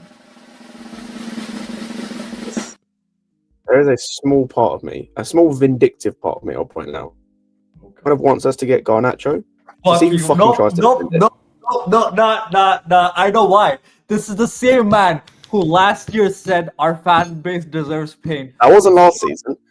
Or That wasn't was last Two season. seasons That was ago, the season why before. you still like this? I don't What care, happened? Scott. We're gonna I'm get part of- Champions League. Scott, I'm part of this I mean, fan I don't base. like our I fan don't base want either, any but more not pain, that Scott. much. I Scott, don't want to I don't suffer want that any more much. pain, Scott. I'm part of this fan base too. I don't want any more pain, Scott. I can't. No, I hear it. And like I said, it's a small part, and there's a larger part of me that doesn't want that motherfucker anywhere near this club. But yeah, it would be kind of funny to watch these fucking I'm like gonna to side watch with some of these Kayla fans Summer and now. fucking defend it. Just try and defend it. And when you got him and his brother tweeting when we're fucking 10th and playing like shit, and he's got I'm one more goal scared in like he's gonna 76 performances, 76 games, I fucking dare play people to try and defend it. Scott, I'm more nervous that he's gonna leak the lineup. Wrong with this guy, man? 2 to 3 hours before it's supposed to come out. Remember that? You Oh, know, bro, Bro, shit he's like gonna that. be like Mason Mount was, bro. He's just gonna leak lineups and stupid shit like that. Fuck off. yeah. Fuck off.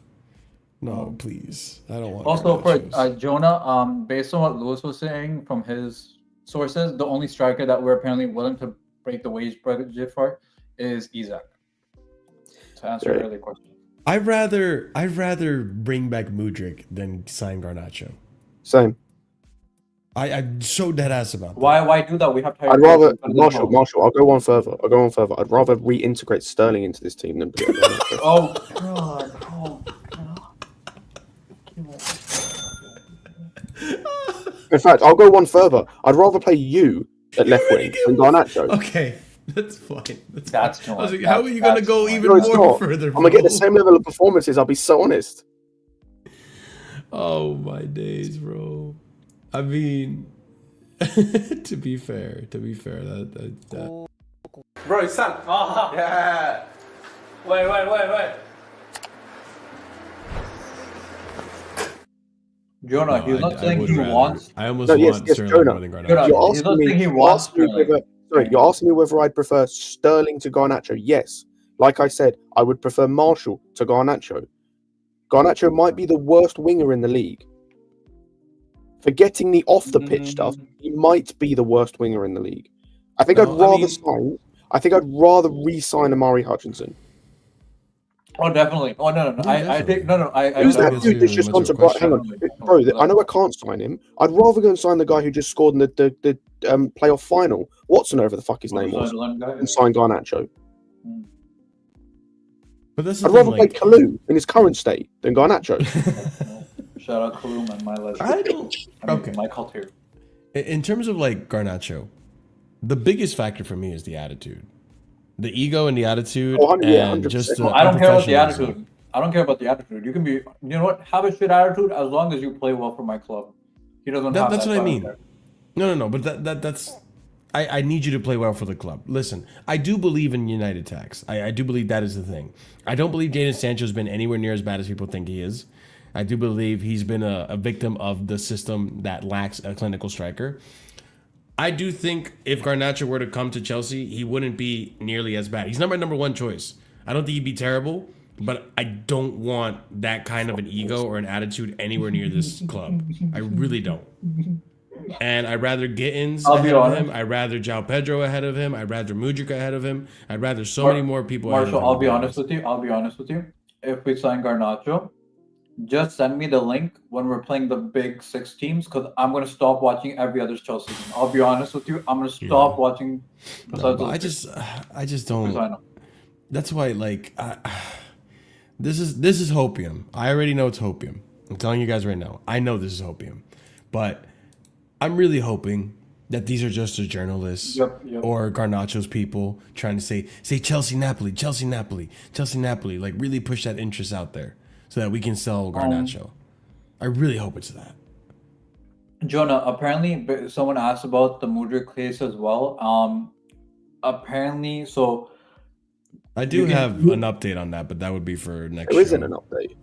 No, there's not an update. It's not an update. But basically, what Ben Jacobs was saying is that the B sample comes 5 weeks after. But the thing is that you don't have to publicly say that you're using the B sample in the court case, because you first talk to the FA internally, and then if they reject you, then you go up to bring it to this court of arbitration or something like that, and that's when it'll be announced about what the B sample was or using the B sample. So yeah. I do have 2 more little topics before we get into something that maybe is more delightful for Scott to discuss. So we'll go over to depressing as shit. I can't lie to you. I'm depressed in my club at the moment. I gotta go. I'm actually going to the game tomorrow as well. I've got to go and watch us play. If we lose tomorrow, oh my god! I actually might kill myself. I might not. But I might not be here in the video game. You know what? I'm gonna send you a get well message or something. I don't know, just a mental check. If I have to drive 3 hours, by the way, if I have to do a 6-hour round trip to Nottingham, which to be fair is a nice city, but a 6-hour round trip to Nottingham to watch us lose or draw and miss out on the Champions League, it's gonna be long. I'm planning to get drunk either way. So either I'm gonna be happy drunk or I'm gonna be having tequila shots and throwing up drunk because I want to forget the season. So we'll find out tomorrow. I'll be honest. All right, the next topic is Ekitike. We'll talk very briefly on this one. Just 2 more before we can stop. You can stop suffering, bro. So Frankfurt are demanding £84 million for Hugo Ekitike. Chelsea wants Hugo Ekitike price tag between 60 67. That's a very Marshall. You know what I'm hearing? It's anywhere from 20 Baby to Mbappe. 100 million. I'm hearing Baby Mbappe, man. That's what I'm hearing. Nah, dude. Do you want? I'm full of fun facts today. Do you want to have a fun fact? Ooh, sure. His conversion rate this season is worse than Jackson's last season. No, I know. His conversion rate this season is only like 1%. Marshall. No. Sit down. Marshall, you're gonna want to hear this next one. I'm gonna wait till he gets back. Marshall, you're gonna want to hear this next one. Marshall, you're gonna hear this. You're gonna hear this one and hear this next one. His conversion rate this season is 1% better than Jackson's this season. Yeah. I'll be honest, he's just a faster, slightly more athletic, and better at heading, I will admit, because Jackson's heading is worse than a 5-year-old's. That's what he is. So it's gonna be depressing if we sign him for, like, I know Joey is high on him from I don't know why. I don't know why, but hey, he watches him way more than I have. I watched a few games. But yeah, he's tall, Jonah. I think he's like 6'1" or something. He scored the same amount of goals. I think since February he scored the same amount of goals as Gray. Yeah. Is he? Can he head the ball? No, he's better at aerial. That's what I'm saying. He's better than Jackson. Right, he's not amazing. He's not amazing, but he's better than Jackson. But that's like a low bar. Let me do real quick. He's got 2 more goals than Sesko has this season, and Sesko had like 8 in the first half of the season. Let me do some copium real quick. All right, quick little copium. All right. Oh, we're gonna. I don't think this is gonna help me. That's 10 minutes. Just do a 2-minute clip, Mike. Yeah. Jesus Christ, a 10-minute clip. I ain't watching all of that. I'll be honest. Yeah. I'll be honest. Go get TK. On Ekitike, no thank you. Oh, another fun fact: this guy scored less goals than the season that we bought Nkunku. He spent half of it injured. He has less goals than Nkunku that for Salah, and it makes sense. Or he can do that for Gakpo on the left hand side, and it makes sense. Like for us, it doesn't make sense because the system we play. Like, who the fuck's he facilitating for? Yeah. Like Enzo? I'll be honest. If we can convert him to like a left winger and he's actually decent, I can see it because he has pace. He's clean on the ball. His passing is decent. Okay, that's fine for maybe 50 million at most. But as a striker, no, fuck off. I need pure goal scoring. Speaking of left winger, and I promise this is the last one that's gonna piss you off, and then we can actually move on to. Is it good? No, it's even worse. Nico Williams. No, that's not worse. No, that's not worse. That's not worse. Really? I like Nico Williams. I just don't I'm think gonna be tired of Nico Williams rumors. No, I think the Nico rumors, the Nico Williams rumors are. I think for me they're tiring because of the wage demand. Like he's never gonna fit our wage structure, so the rumors are pointless because he will never fit the wage structure. Yeah, I don't even think he's a bad player. I know people talk about the numbers. I don't really care about the numbers as much. This season he was underwhelming for sure. No, like, I don't even, very similar to last season in the league. Yeah, like I like the player. I think he can be good. For me, it's just a case of that. Well, there's two things. Number one is dealing with this club is always a nightmare, just because of their situation, and because of that, it's all like it's the wage demand as well. Like, sorry, Mario, it's because he was. So the funny thing is, I think he scored more goals in a shorter period of time in the Euros than he has the past 2 seasons. I think this season he has 5 goals in the league. Last season he had 4 goals in the league. He's not a goal scorer, I'll be honest. He's more of a assist guy, creator kind of thing with his brother Iñaki. So what is Iñaki? He's a tall, pacey player, and who would fit that fucking profile? Let me think. Fucking Osimhen. So if we had him, makes sense. But you know what I keep on telling everyone? Remember, guys, when everyone is... I told you, he's a right-footed Pedro Neto. That's what he is. So why am I paying 50 million and 250k a week for a Pedro Neto I already have? Why more chance creation? I need more. I need someone to put the ball in the back of the net. I need a goal-scoring winger too. That's the thing. Like, I'm okay with having either or, right? You can get me someone who can score you a bunch of goals, and you can get someone like a Nico Williams, or I'll even do you one better. If you want to save money, Chelsea, just stick with Jadon Sancho. Because if you at least give me a top goal scorer, I think Jadon Sancho will flourish in that situation. Why did Jadon Sancho do so well in Dortmund? He had Erling Haaland, dude. And then after Erling Haaland left, he went to United. And what did United have? Ronaldo? Like, he wasn't doing so hot. No, so, why don't we just... What I don't understand of any of our clubs, apparently United are linked to, why don't we just go walk down the road to fucking Brentford and get Wisa or Mbeumo? Wisa literally plays left wing and is goal scoring, and Mbeumo literally has 19 goals. Why aren't we? And they're both 24, 25 with not high wages. How are we not linked with them is baffling to me. Because at worst, they're bench players, and at best, they're great starters. Why would I not take the risk? Yeah, let me read some tweets here real quick before we dive more into this topic. Nico Williams is a dream wing target for top clubs like Chelsea, Bayern, Arsenal. Let's see what happens with Barcelona. More than 1 year ago, Chelsea wanted Nico for sure. They will add one more winger this summer window. You have to convince Nico. That's the main factor for these clubs. And this was from a tweet March 27th, which was, I had it in the rumor mill because I just don't think it's going to be possible. But links started to light up again in April. Again, Arsenal, Bayern Munich, Chelsea are believed to be in the race for Nico Williams. This is with his release clause thought to be set to £48.4 million, according to Ed Aarons. And then more recently, Fabrizio Romano coming out, Premier League clubs love Nico Williams, especially Chelsea and Arsenal. These two clubs really love him. Both have had contact to understand how much the transfer package would be. So Fabrizio Romano's coming in saying it won't be easy. Player loves where he is. I also do believe the wages is going to be an issue, but surely Nico Williams, if he wants to move out of Bilbao, probably understands he needs to make a cut on his wages, which if he's willing to do, maybe, I don't know.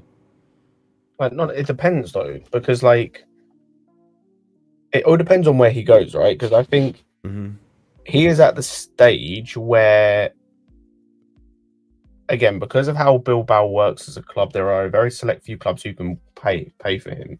So the clubs that can pay for him will be able to pay him the wages he wants. Like it's going to be top level Premier League clubs, and then the rest of the top clubs around Europe, right? Because outside of that, like, if I'm him, I'm not in any rush to move. Like, I'm playing with my brother, number one. I'm playing in a club that's like actually performing okay. I'm performing to a decent level. I'm young. I'm getting picked for Spain, so it's not like he has an issue of like national call-ups. National call-ups. It's not like a Houston situation where like that brother was never getting picked for Spain, like until like unless someone got injured or unless he moved. His team Bilbao finished 4th in La Liga. They were that's what I'm saying. Like, so I don't think he's in a position. I don't think really he's in a position where he needs to move. It's just a case of if a good enough offer comes in, like from a club like a Chelsea or an Arsenal, and it's like, okay, cool, that'll be good for me, but it needs to be on my terms. It needs to be on the money I earn. Also, by the way, as well, if you understand his backstory or his parents' backstory, like I imagine a lot of the money he gets is probably going towards them. In all honesty, so like I understand it. Yeah. I mean, what do you have to say in terms of the pushback based off of his performances have dipped compared to last season? If I don't really watch them too much, I'll say that much. I don't really watch anything of theirs, but if they've dipped. But like I think he's a good player. I don't want him because of the price and everything, and I think we need a different profile. So yeah, like I just don't want it because of the price and everything, not because I think he's a bad player. If his performances have dipped, that's fair enough. But like, bro, there's so many people whose performances have dipped over the last year that people still want. So I don't really care that much, to be honest. Yeah. Or they still rate or whatnot. Okay. Let's go on to another topic that I think is going to be something people are going to be more inclined to hear and want to entertain. And I don't know if it's going to actually happen, but hey, people love to be linked with this player every season, it seems. But let's discuss it. Let's discuss Rodrygo. So a lot of links towards Rodrygo. This is a hot story for about a few days earlier this week or last week. So let me start off with this first tweet as I set it up. Here we go. So May 15th, Ben J was coming out. Rodrygo is a new name. I am hearing there's nothing advanced with Chelsea and Real Madrid at this point, but I can say that Real are willing to let him go, and Chelsea are aware that his market of this market opportunity, as are Liverpool and Arsenal. We continue on. Chelsea are closely monitoring Rodrygo's situation at Real Madrid and are considering a bid to sign him. Talks have not yet begun, but they have already contacted the players' team in order to understand the possibility of a transfer. Breaking. Chelsea are closely monitoring Rodrygo's situation, are considering talking to him. Talks have not yet begun, but there has already been contact from CFC with the players' agents to gauge the possibility of a move in the window. This is coming from this source here, Goal Brazil. Take it with a pinch of salt if you want. Marca also coming out and saying, the name Nico Williams has begun to sound strongly in the offices around Madrid. The operation is not far-fetched and relatively simple, as he has a 58 million euro release clause. Rodrygo would be the main candidate to leave the club, and it has been discussed internally.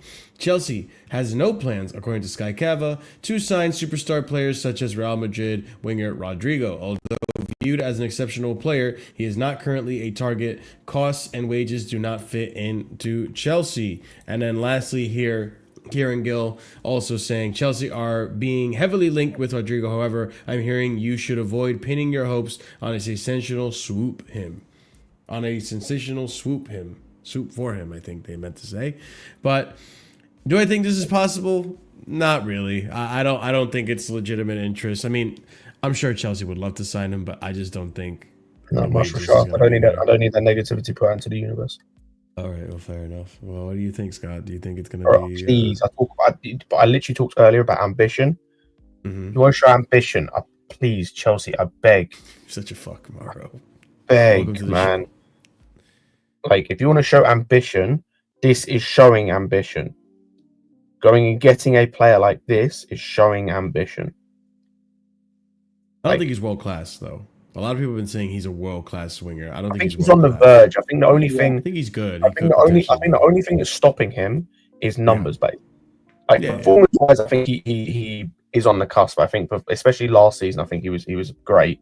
I think Mhm. what is holding him down is the like numbers. Also, he's never played in his actual position, which is left wing, because he's literally got a Yeah. Ballon d'Or winner in front of him, and Mbappe, who's another Ballon d'Or winner for left wing. And Yeah, like it's he is like the like the third wheel basically. But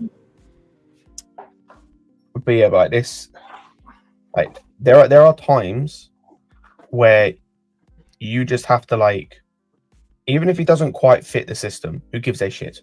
It's just like, if he's that talented, you find a way to make it work. For example, I'm not saying he's on the same level because we haven't seen it yet, but like Hazard didn't really fit Sarri's system properly. It did. Who gave a shit? He played every game pretty much, even if he had to sometimes put him at false line, which didn't work. But we had to just to like mitigate defensively how bad he was, because you had to play him because he was just an unbelievable talent. And like I said, I don't think Rodrygo is that level yet, obviously, but I do think he is an incredible talent.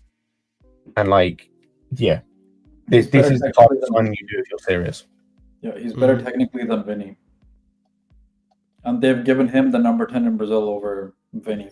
Obviously, no one in Brazil performs, so I'm not going to criticize his Brazil career, because Jimmy was like, dude, he's asked for Brazil. I'm like, I know. Me and you probably watched Rafinha's asked for Brazil, I'd still take him. I don't really. Yeah, no. I'm saying Rafinha's ass, Vinny's ass, everyone's ass attacking is ass. Besides the goalkeeper, center backs, and defensive midfielders, everyone else is ass.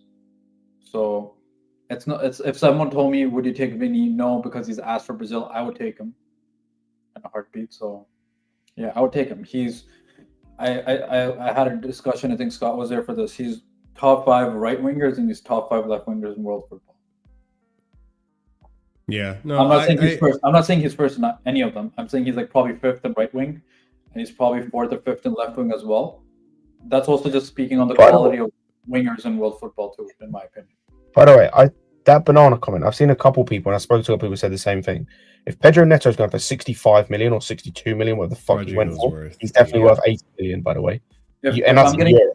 If I'm getting quotes for Tyler Dibbling in December for 100 million, then this guy must be $1 billion if Tyler Dibbling is going for 100 million. If I'm getting Brendan Johnson for 65 million, yeah, Brendan Johnson will be 50 million. Yeah, no, thank you. Right.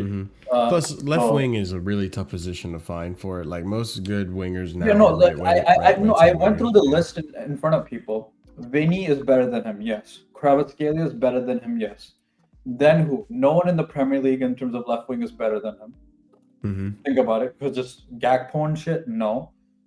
You could say Lookman, maybe, sure.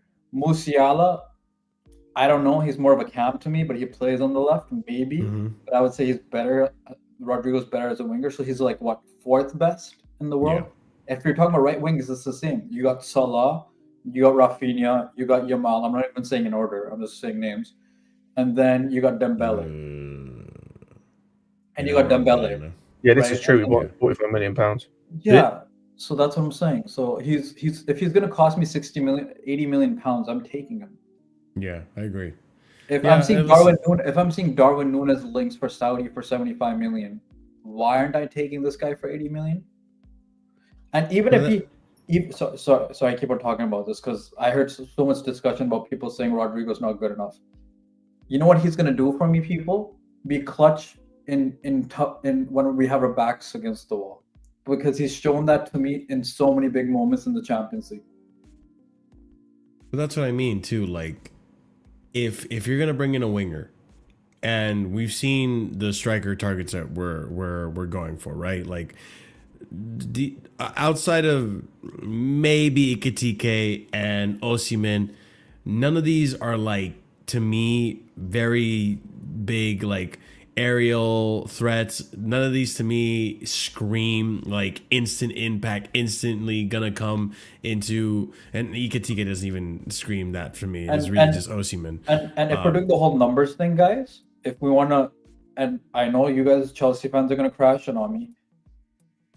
Drogba only had one season where he was 20 plus goals in the league, guys, and he's still our legend. You know why? Because he came in clutch during when it was cup competitions and it was time for the league, and that's what Rodrygo can be. I'm gonna have a look at something. So, but like even Drogba Rodrygo, is like he comes in and he scores goals. Like we need goal scoring wingers, and if he plays in the left wing, you have Nani on the right, or vice versa. They both are versatile as especially if you're wingers not as going well. for if you're not going for a top goal scoring striker, then you need this guy more than ever. You need a goal scoring winger. Yeah, and that's kind of what I'm Who alluding can play to. anywhere It's in the front line. He plays in the 10 for Brazil. He can play as a false 9. He plays in the right wing, and his favorite position. Oh, he plays as a 10 too? In Brazil. In Brazil, he does. I mean, even better. He has experience playing as a 10. Yeah, so that's what I mean. Like, he's not amazing at the 10, but I'm just saying he's playing there at times for Brazil. So he's played in multiple positions in the front line. And that's what I mean. Like especially with Enzo Maresca, who, depending on how next season goes, he probably stays, right? Yeah. He's here for the long haul. He likes players who are multi-versatile. You're getting a player for the manager. You're getting a player that is going to instantly impact the team. He's probably not going to cost you any more than what you're going to be paying for some of these other talents. His wages are 220 euros, so you're looking at about 200 pounds or. So it's a manageable amount of wages too. Yeah, he's not like it just seems like a good signing. But the thing is, like, for me, I think the what's the word I'm looking for? The stranglehold, the wall, the thing that's gonna stop us from getting it across the line is his desire to leave Real Madrid. No, I don't think it's his desire. I think in fact, I'll extend this thing. Just on the numbers thing. I'll extend this. Just did a bit of research. Would you say Kvaratskhelia has had a good season? In terms of eye test or in terms of stats? Just in general. What do you think? I think he's had a good season. I don't think he's been crazy. This season, he's only got 3 more goals in more minutes across 2 different clubs than Rodrygo, who's having a bad season apparently. Yeah. Oh, who the fuck is saying Rodrygo's had a bad season? That's weird. No, but like, it's underwhelming, is what people are saying. And I'm looking because I rate Kvaratskhelia obviously. But I'm looking at like his numbers in general and just like, like he's across one amazing season. Like he's played over 2,000 minutes in the league. I'm just looking at league. I'm not looking at other competitions. Just in the league, he's played over 2,000 minutes this season. For like, if you combine it across PSG and Napoli, and he's got 9 goals and 6 assists. Like Rodrygo's on 6 and 6. So it's not like it's bad, but like I then look at like other seasons and like let me go back to the season they won the league, for example. Also, Rafinha wasn't good last season. Rafinha was asked the past 2 seasons. What are we doing? I was saying, and I'm looking, by the way, like he has way more assists, but in terms of goals, and that's more what I'm focusing on because I want a goal scoring winger. Like Kvara only got 2 more goals last season. Not last season. The season Napoli won the league, he got 2 more goals than Rodrygo has in his best goal scoring season. And everyone was wanting Kvara, and rightfully so. But like, so I think the numbers thing's a bit overblown. Like, obviously, I want him to be better than like getting like 3 goals, like a Garnacho level thing. But I also don't think it's. Also, he's competing in multiple positions. Like he's never played in his actual position. Either he's false 9 or he's a right winger. And right winger, he gets subbed off for either Brahim Diaz at times or he gets subbed off for Goulet. Like he's not getting full game time. And so with regards to this comment, Gyökeres and Gittins all day. No. Yeah, I disagree. I'm gonna go Rodrygo Delap. Yep. Just because the goals are insane. I'm taking that right now. The goals for Gyökeres alone. I think I would go that as well. As much as I like Rodrygo, I think you can make do with Gittins if you have Gyökeres. If you have Gyökeres, because Gyökeres is giving me twice the numbers Delap is, and I can take that hit. I can take that to the bank. Get rid of that. All right. But yeah, in terms of Rodrygo, I would easily take him at Chelsea. I think he He fits every criteria you're looking for in the player, right? Marshall, He is it fits okay that if I age group. time this guy out for like 2 minutes? Which one? Who? The last comment. I saw that I have to time him out. What he just said, I have to time out for Yeah, 2 minutes. I'm gonna time 2 minutes. That's I'm sorry, an buddy, insane but comment. That's you insane said comment. things I never want to see in my life. Hey, just like Gary Neville, you fuck around, you find out. So, in terms of Rodrygo, he fits the age bracket you want, right? He's a goal-scoring winger. He's versatile. And he doesn't necessarily break your bank in order to convince him to come to the club. I think the only thing that the only factor that can really stop you is what he wants to do. I think to an extent, I think he wants to stay at Real Madrid. Personally, I think he wants to stay at Real Madrid. He might not feel appreciated at times at Real Madrid. I know Real Madrid see him as like, oh, he can come and go. He can go. Like, they don't value him as highly as like an Mbappe or Vinicius, which that could play a factor. But I don't know. He does still play. He does still get starts. He doesn't like. It's not like Arda Güler, or it's not like what's his face from fucking Arsenal. It's not like an Odegaard situation where he's just not playing, not getting even considered for the first team. So I just don't think it's possible in the sense that like he's not going to want to make the move. I just don't think he's going to be interested. Even Arsenal, I don't think are going to get him. So I think he stays at Real Madrid. I think the only way he leaves Real Madrid is if they push him out rather than him going. Exactly. So I just don't think it's possible from that perspective. All right. And we're one more topic away from ending the show, ladies and gents. If you haven't done so already, smash up the like, subscribe to the channel. If you're new here, it all helps us out tremendously. The last topic I wanted to bring up, guys, and discuss was the future of the goalkeeping position. So there's a bit of news in regards to goalkeeping and stuff. We'll kind of recap everything. And there's been some links, potentially, and a discussion I want to bring up in terms of should we sign this goalkeeper. And spoiler alert, I say yes. So let's go on to the first tweet, which I have here is from March 31st from Matt Law. Chelsea are not currently expecting to sign a new first-team goalkeeper in the summer, although that could change if tempting or unmissable opportunities arise. You'll see how this comes into play in a bit. So, Chelsea plan a full assessment of goalkeepers as two contenders emerge for the #1 spot. Georgi Petrovic and highly rated teenager and Scott's favorite player, Mike Penders, will be given a chance to prove themselves this summer. Continuing on, publicly, Georgi Petrovic has not ruled out remaining at Strasbourg, especially in the event of Champions League. However, should he return to Chelsea as is expected, Philip Jurgensen may make a loan move to Strasbourg. Alternatively, it could be Mike Penders. So either Strasbourg, either Jurgensen or Penders goes to Strasbourg. Time will tell with this one. Chelsea maintain belief in Robert Sanchez. Now, this is coming from 10 days ago from the Zarkinsella. Bad news, unfortunately, for us. But April 23rd, we have here that Chelsea will conduct a summer review of goalkeeping position, establish whether or not they will enter the market or choose two of Robert Sanchez, Jorgensen, Petrovic, Penders to be their first choice pair next season. This goes into a bit on Kepa as well. So last month, we had a little bit of news on Kepa. He feels at home at Bournemouth. The Spanish goalkeeper has revealed talks over his future is set to take place in the next few weeks with the parent club Chelsea. And a little bit more detail is he explaining, pardon me. Obviously, what I can say is that I'm really happy and I'm enjoying my playing time here. I think I'm showing that I am feeling well on the pitch. It's not the time to think about the future. We're going to take the decision. We're in touch with everybody. And now I'm under contract with Chelsea. We have some conversations to have. They will happen in the next few weeks and then we'll decide. Did I just? Oh, no. Here we go. Kepa Arrizabalaga on his future. Okay, I read that already. And Areola said this about Arrizabalaga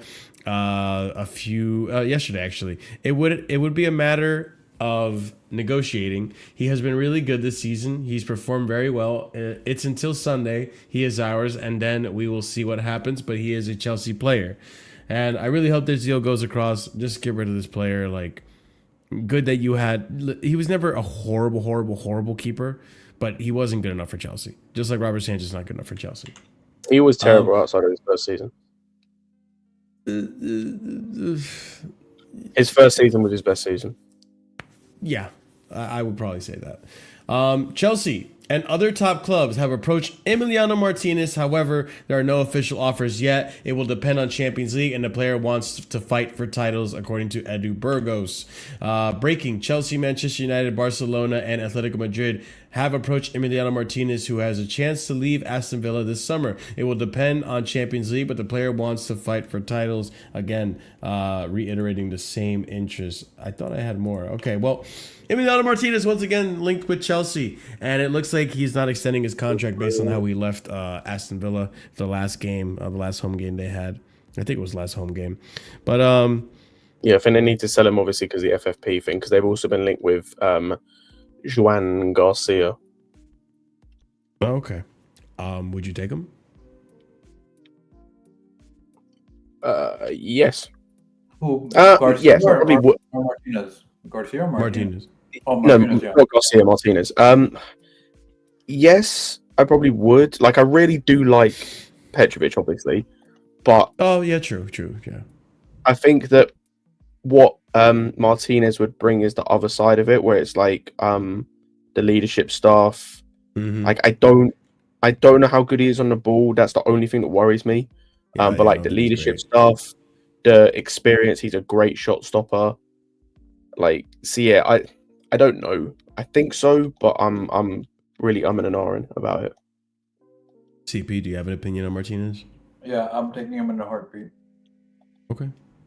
Yeah. I like the player. Man's been there in clutch situations in terms of World Cups and stuff like that. So That's the other thing as well. he's good in high Bro, pressure his penalty situations. saving is elite as well. Yeah.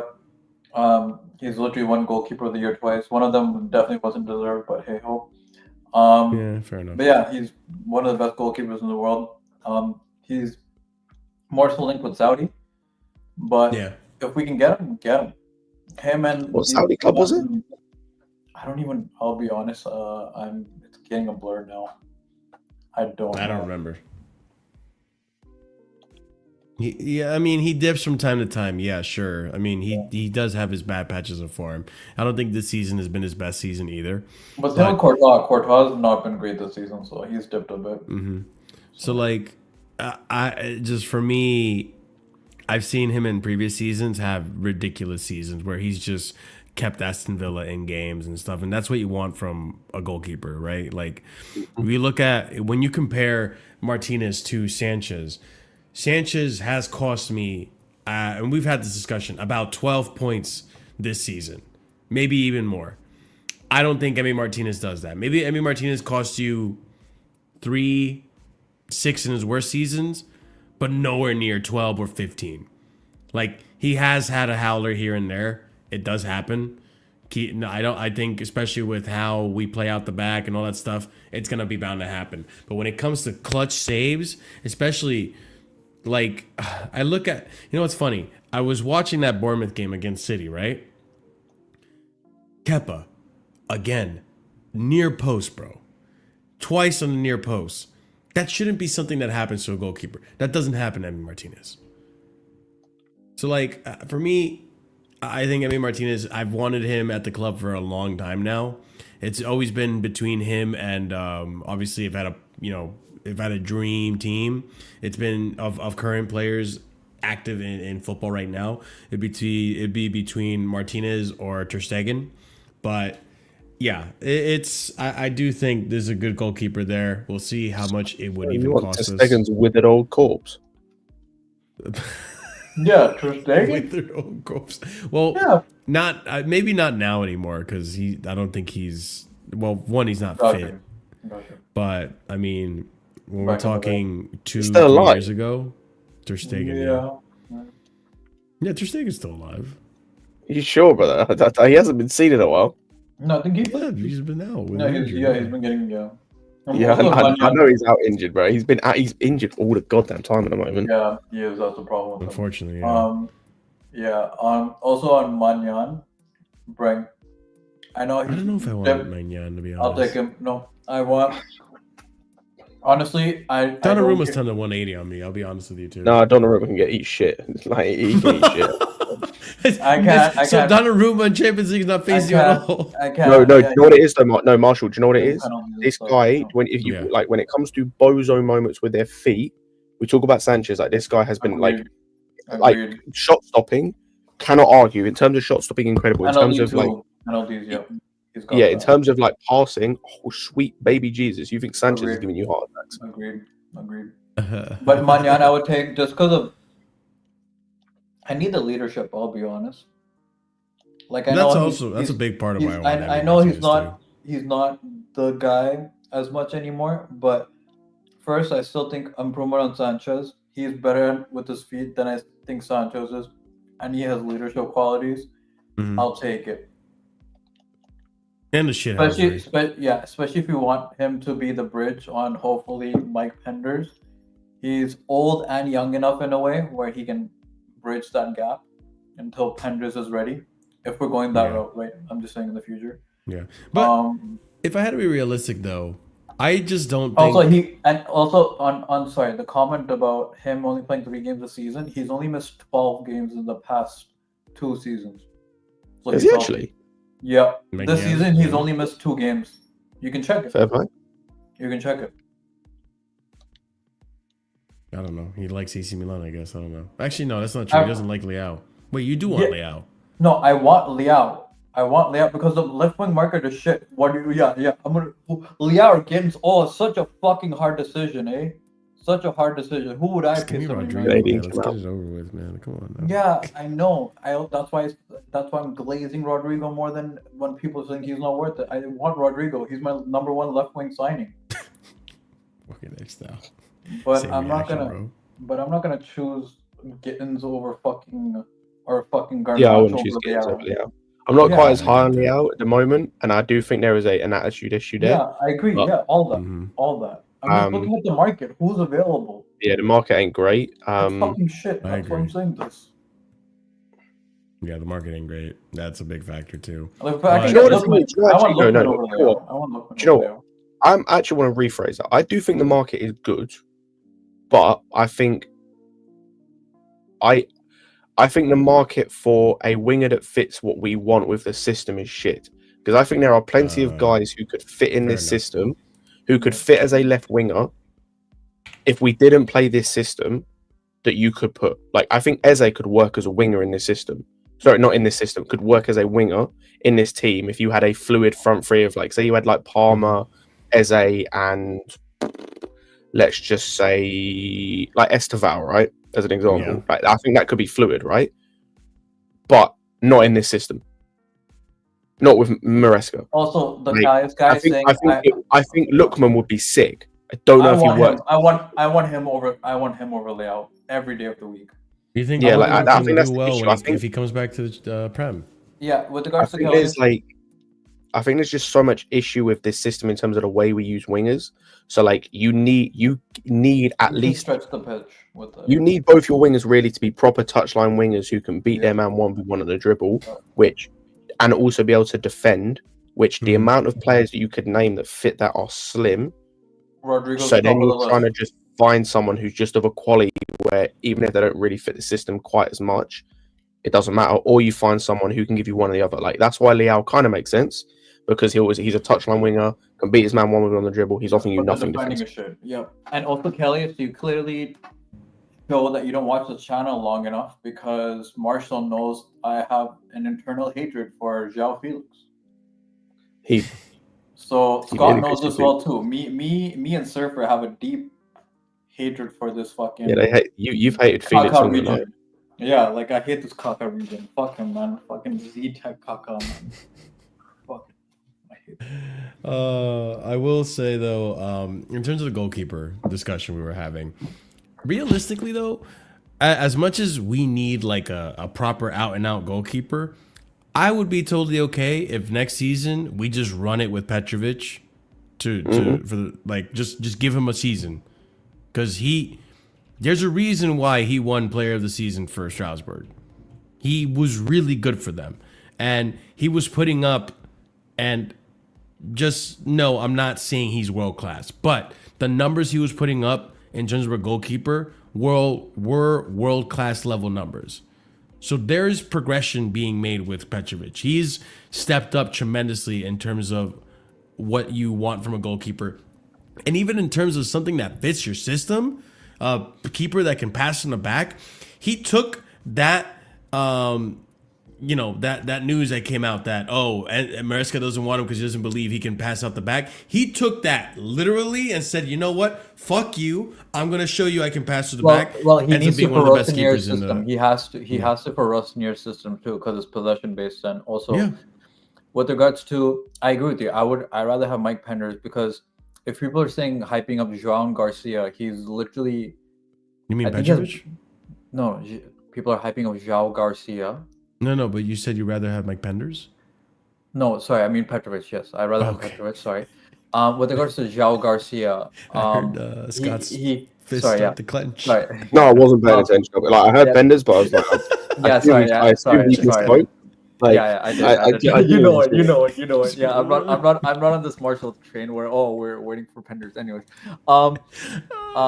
sorry. Yeah, I'm so sorry. I hate that.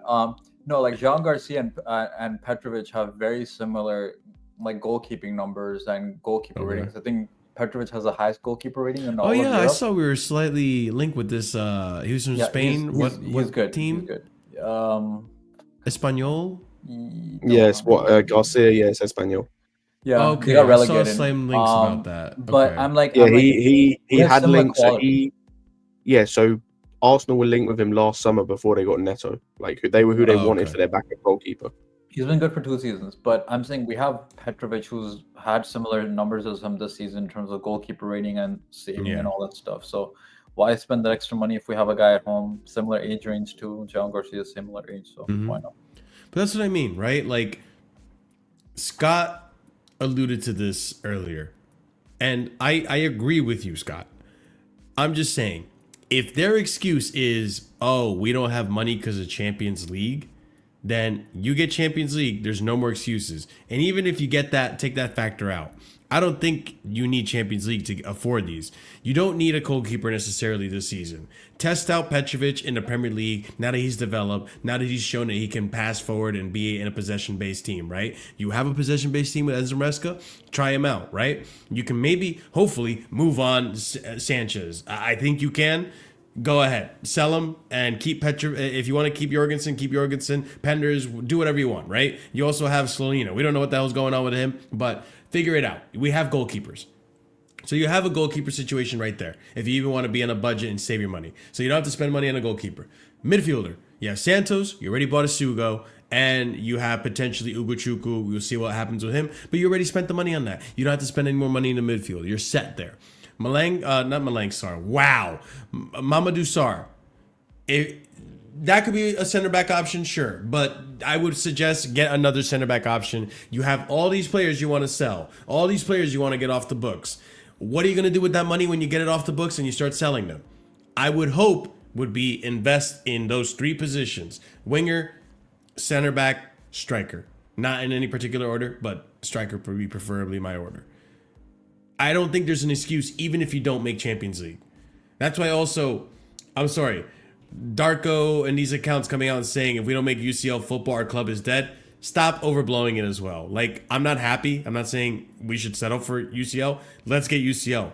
I want to get UCL. Get back into UCL. I'm fucking tired of doing Thursday reaction streams to fucking Champions League Europa, please, or Conference League in Europa, please. Put me back into Wednesday and Tuesday. Let's watch entertaining football again. Let's watch meaningful football again. Like, fucking cut the shit with this other European competition. Put me back into UCL. Get the UCL money back in. All the money that goes into the club helps out the club. I'm all for that. Get me better signings. All for it. I don't think the club's going to die if they don't make UCL. However, I'd be very, very disappointed if we don't. Don't misquote that, chat. However, all that being said, I do think it's doable with or without UCL. No, I agree. So, we're clearly seeing, as I've pointed out, like what Lucky Singh said is, dude, Man United are 16th and getting Cunha, who would start for us. And Buemo, they're linked with who would start for us, and Mateta, who would start for us. So it's very much possible when a team who's 16th can be linked with these players, and at least at the very least, Exactly. are heavily favored to get at least Cunha, which is one player that would definitely start for us, let's say as an example, then why can't we do that without Champions League? We still have European football. Hopefully, if we win Conference League or whatever it is, we're going to get at least Europa.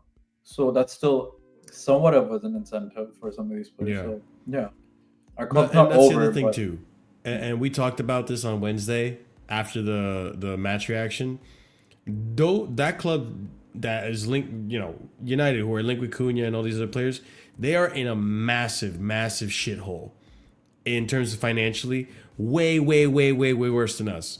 So anyone saying that if we don't get UCL will be the beginning of us going towards where United is going, shut the fuck up.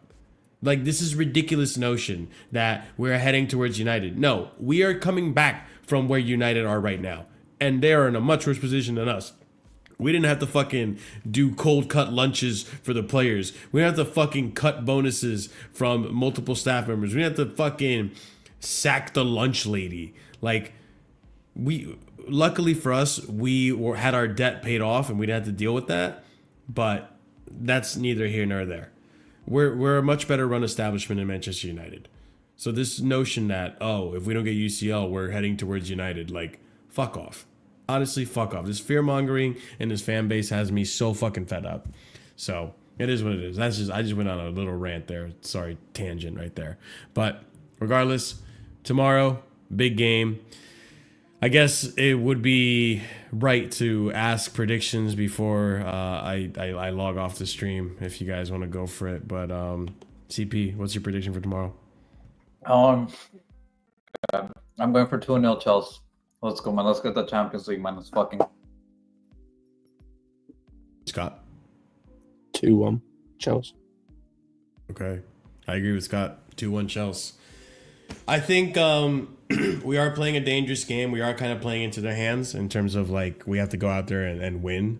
But if we can get a goal and just let them try to win, which is not their game, we'll see. Because they want us to play. They want to counterattack us. But I think we can be, with Lavia, with the way our defense has been, I think we could be solid enough to hold them off until we get a goal or maybe two. But we'll see. I hope all these players step up. Just, this is the last one. This is the final. And then we have Betis, the actual final. But they're both finals as far as I'm aware. So please, Chelsea. If Tottenham can win a fucking trophy, you guys can make UCL. All right? That's the way I see it. If Tottenham can win a trophy with the season they fucking had, Chelsea, you can fucking make the UCL. Please, please, please. Chelsea, do not make me eat my words. I don't even want to think about it. All right? We're going to make UCL. We're going to win the Conference League on Wednesday. But yeah, guys, we'll be back here tomorrow to react to the game. We'll react to the win, right? And then we'll be back again on Wednesday to react to the Conference League final. So it's the end of the season, ladies and gents. We'll have more content for you and more news as well next weekend and for the rest of the summer in regards to Chelsea's transfer news and saga. So stay tuned. If you're new to the channel, subscribe. If you haven't done so already, smash the like button because it helps us out tremendously. Thanks for getting us to 50 likes at least. Hopefully we can get up to 60 or 75 by the end of the day. So big up to every single one of you. If you're watching offline, be sure to leave a comment down below. Let us know your thoughts on everything we discussed. Check out the links in the description for more content for everyone that's been on the panel, as well as my own. I have a band. Check out the music. I have my stream that I'm going to be doing later tonight as well, around 10 East my time. We're playing some God of War later tonight, so if you want to check that out and banter my playing ability, by all means go out and check out that stream.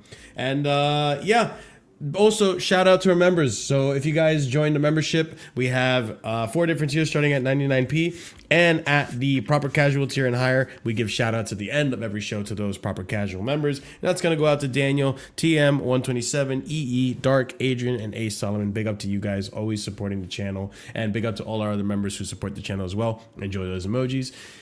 Yeah, guys, we're gonna raid out to, I forgot to give you the raid message. Raid out to Sarcasm City. I think last time I raided out, I accidentally didn't actually raid out to anyone. No one was live. But yeah, guys, go ahead, copy and paste the raid message. Let them know where you're coming from. And as always, guys, thank you for being here.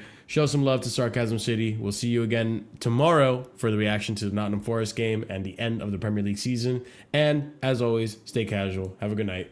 Peace.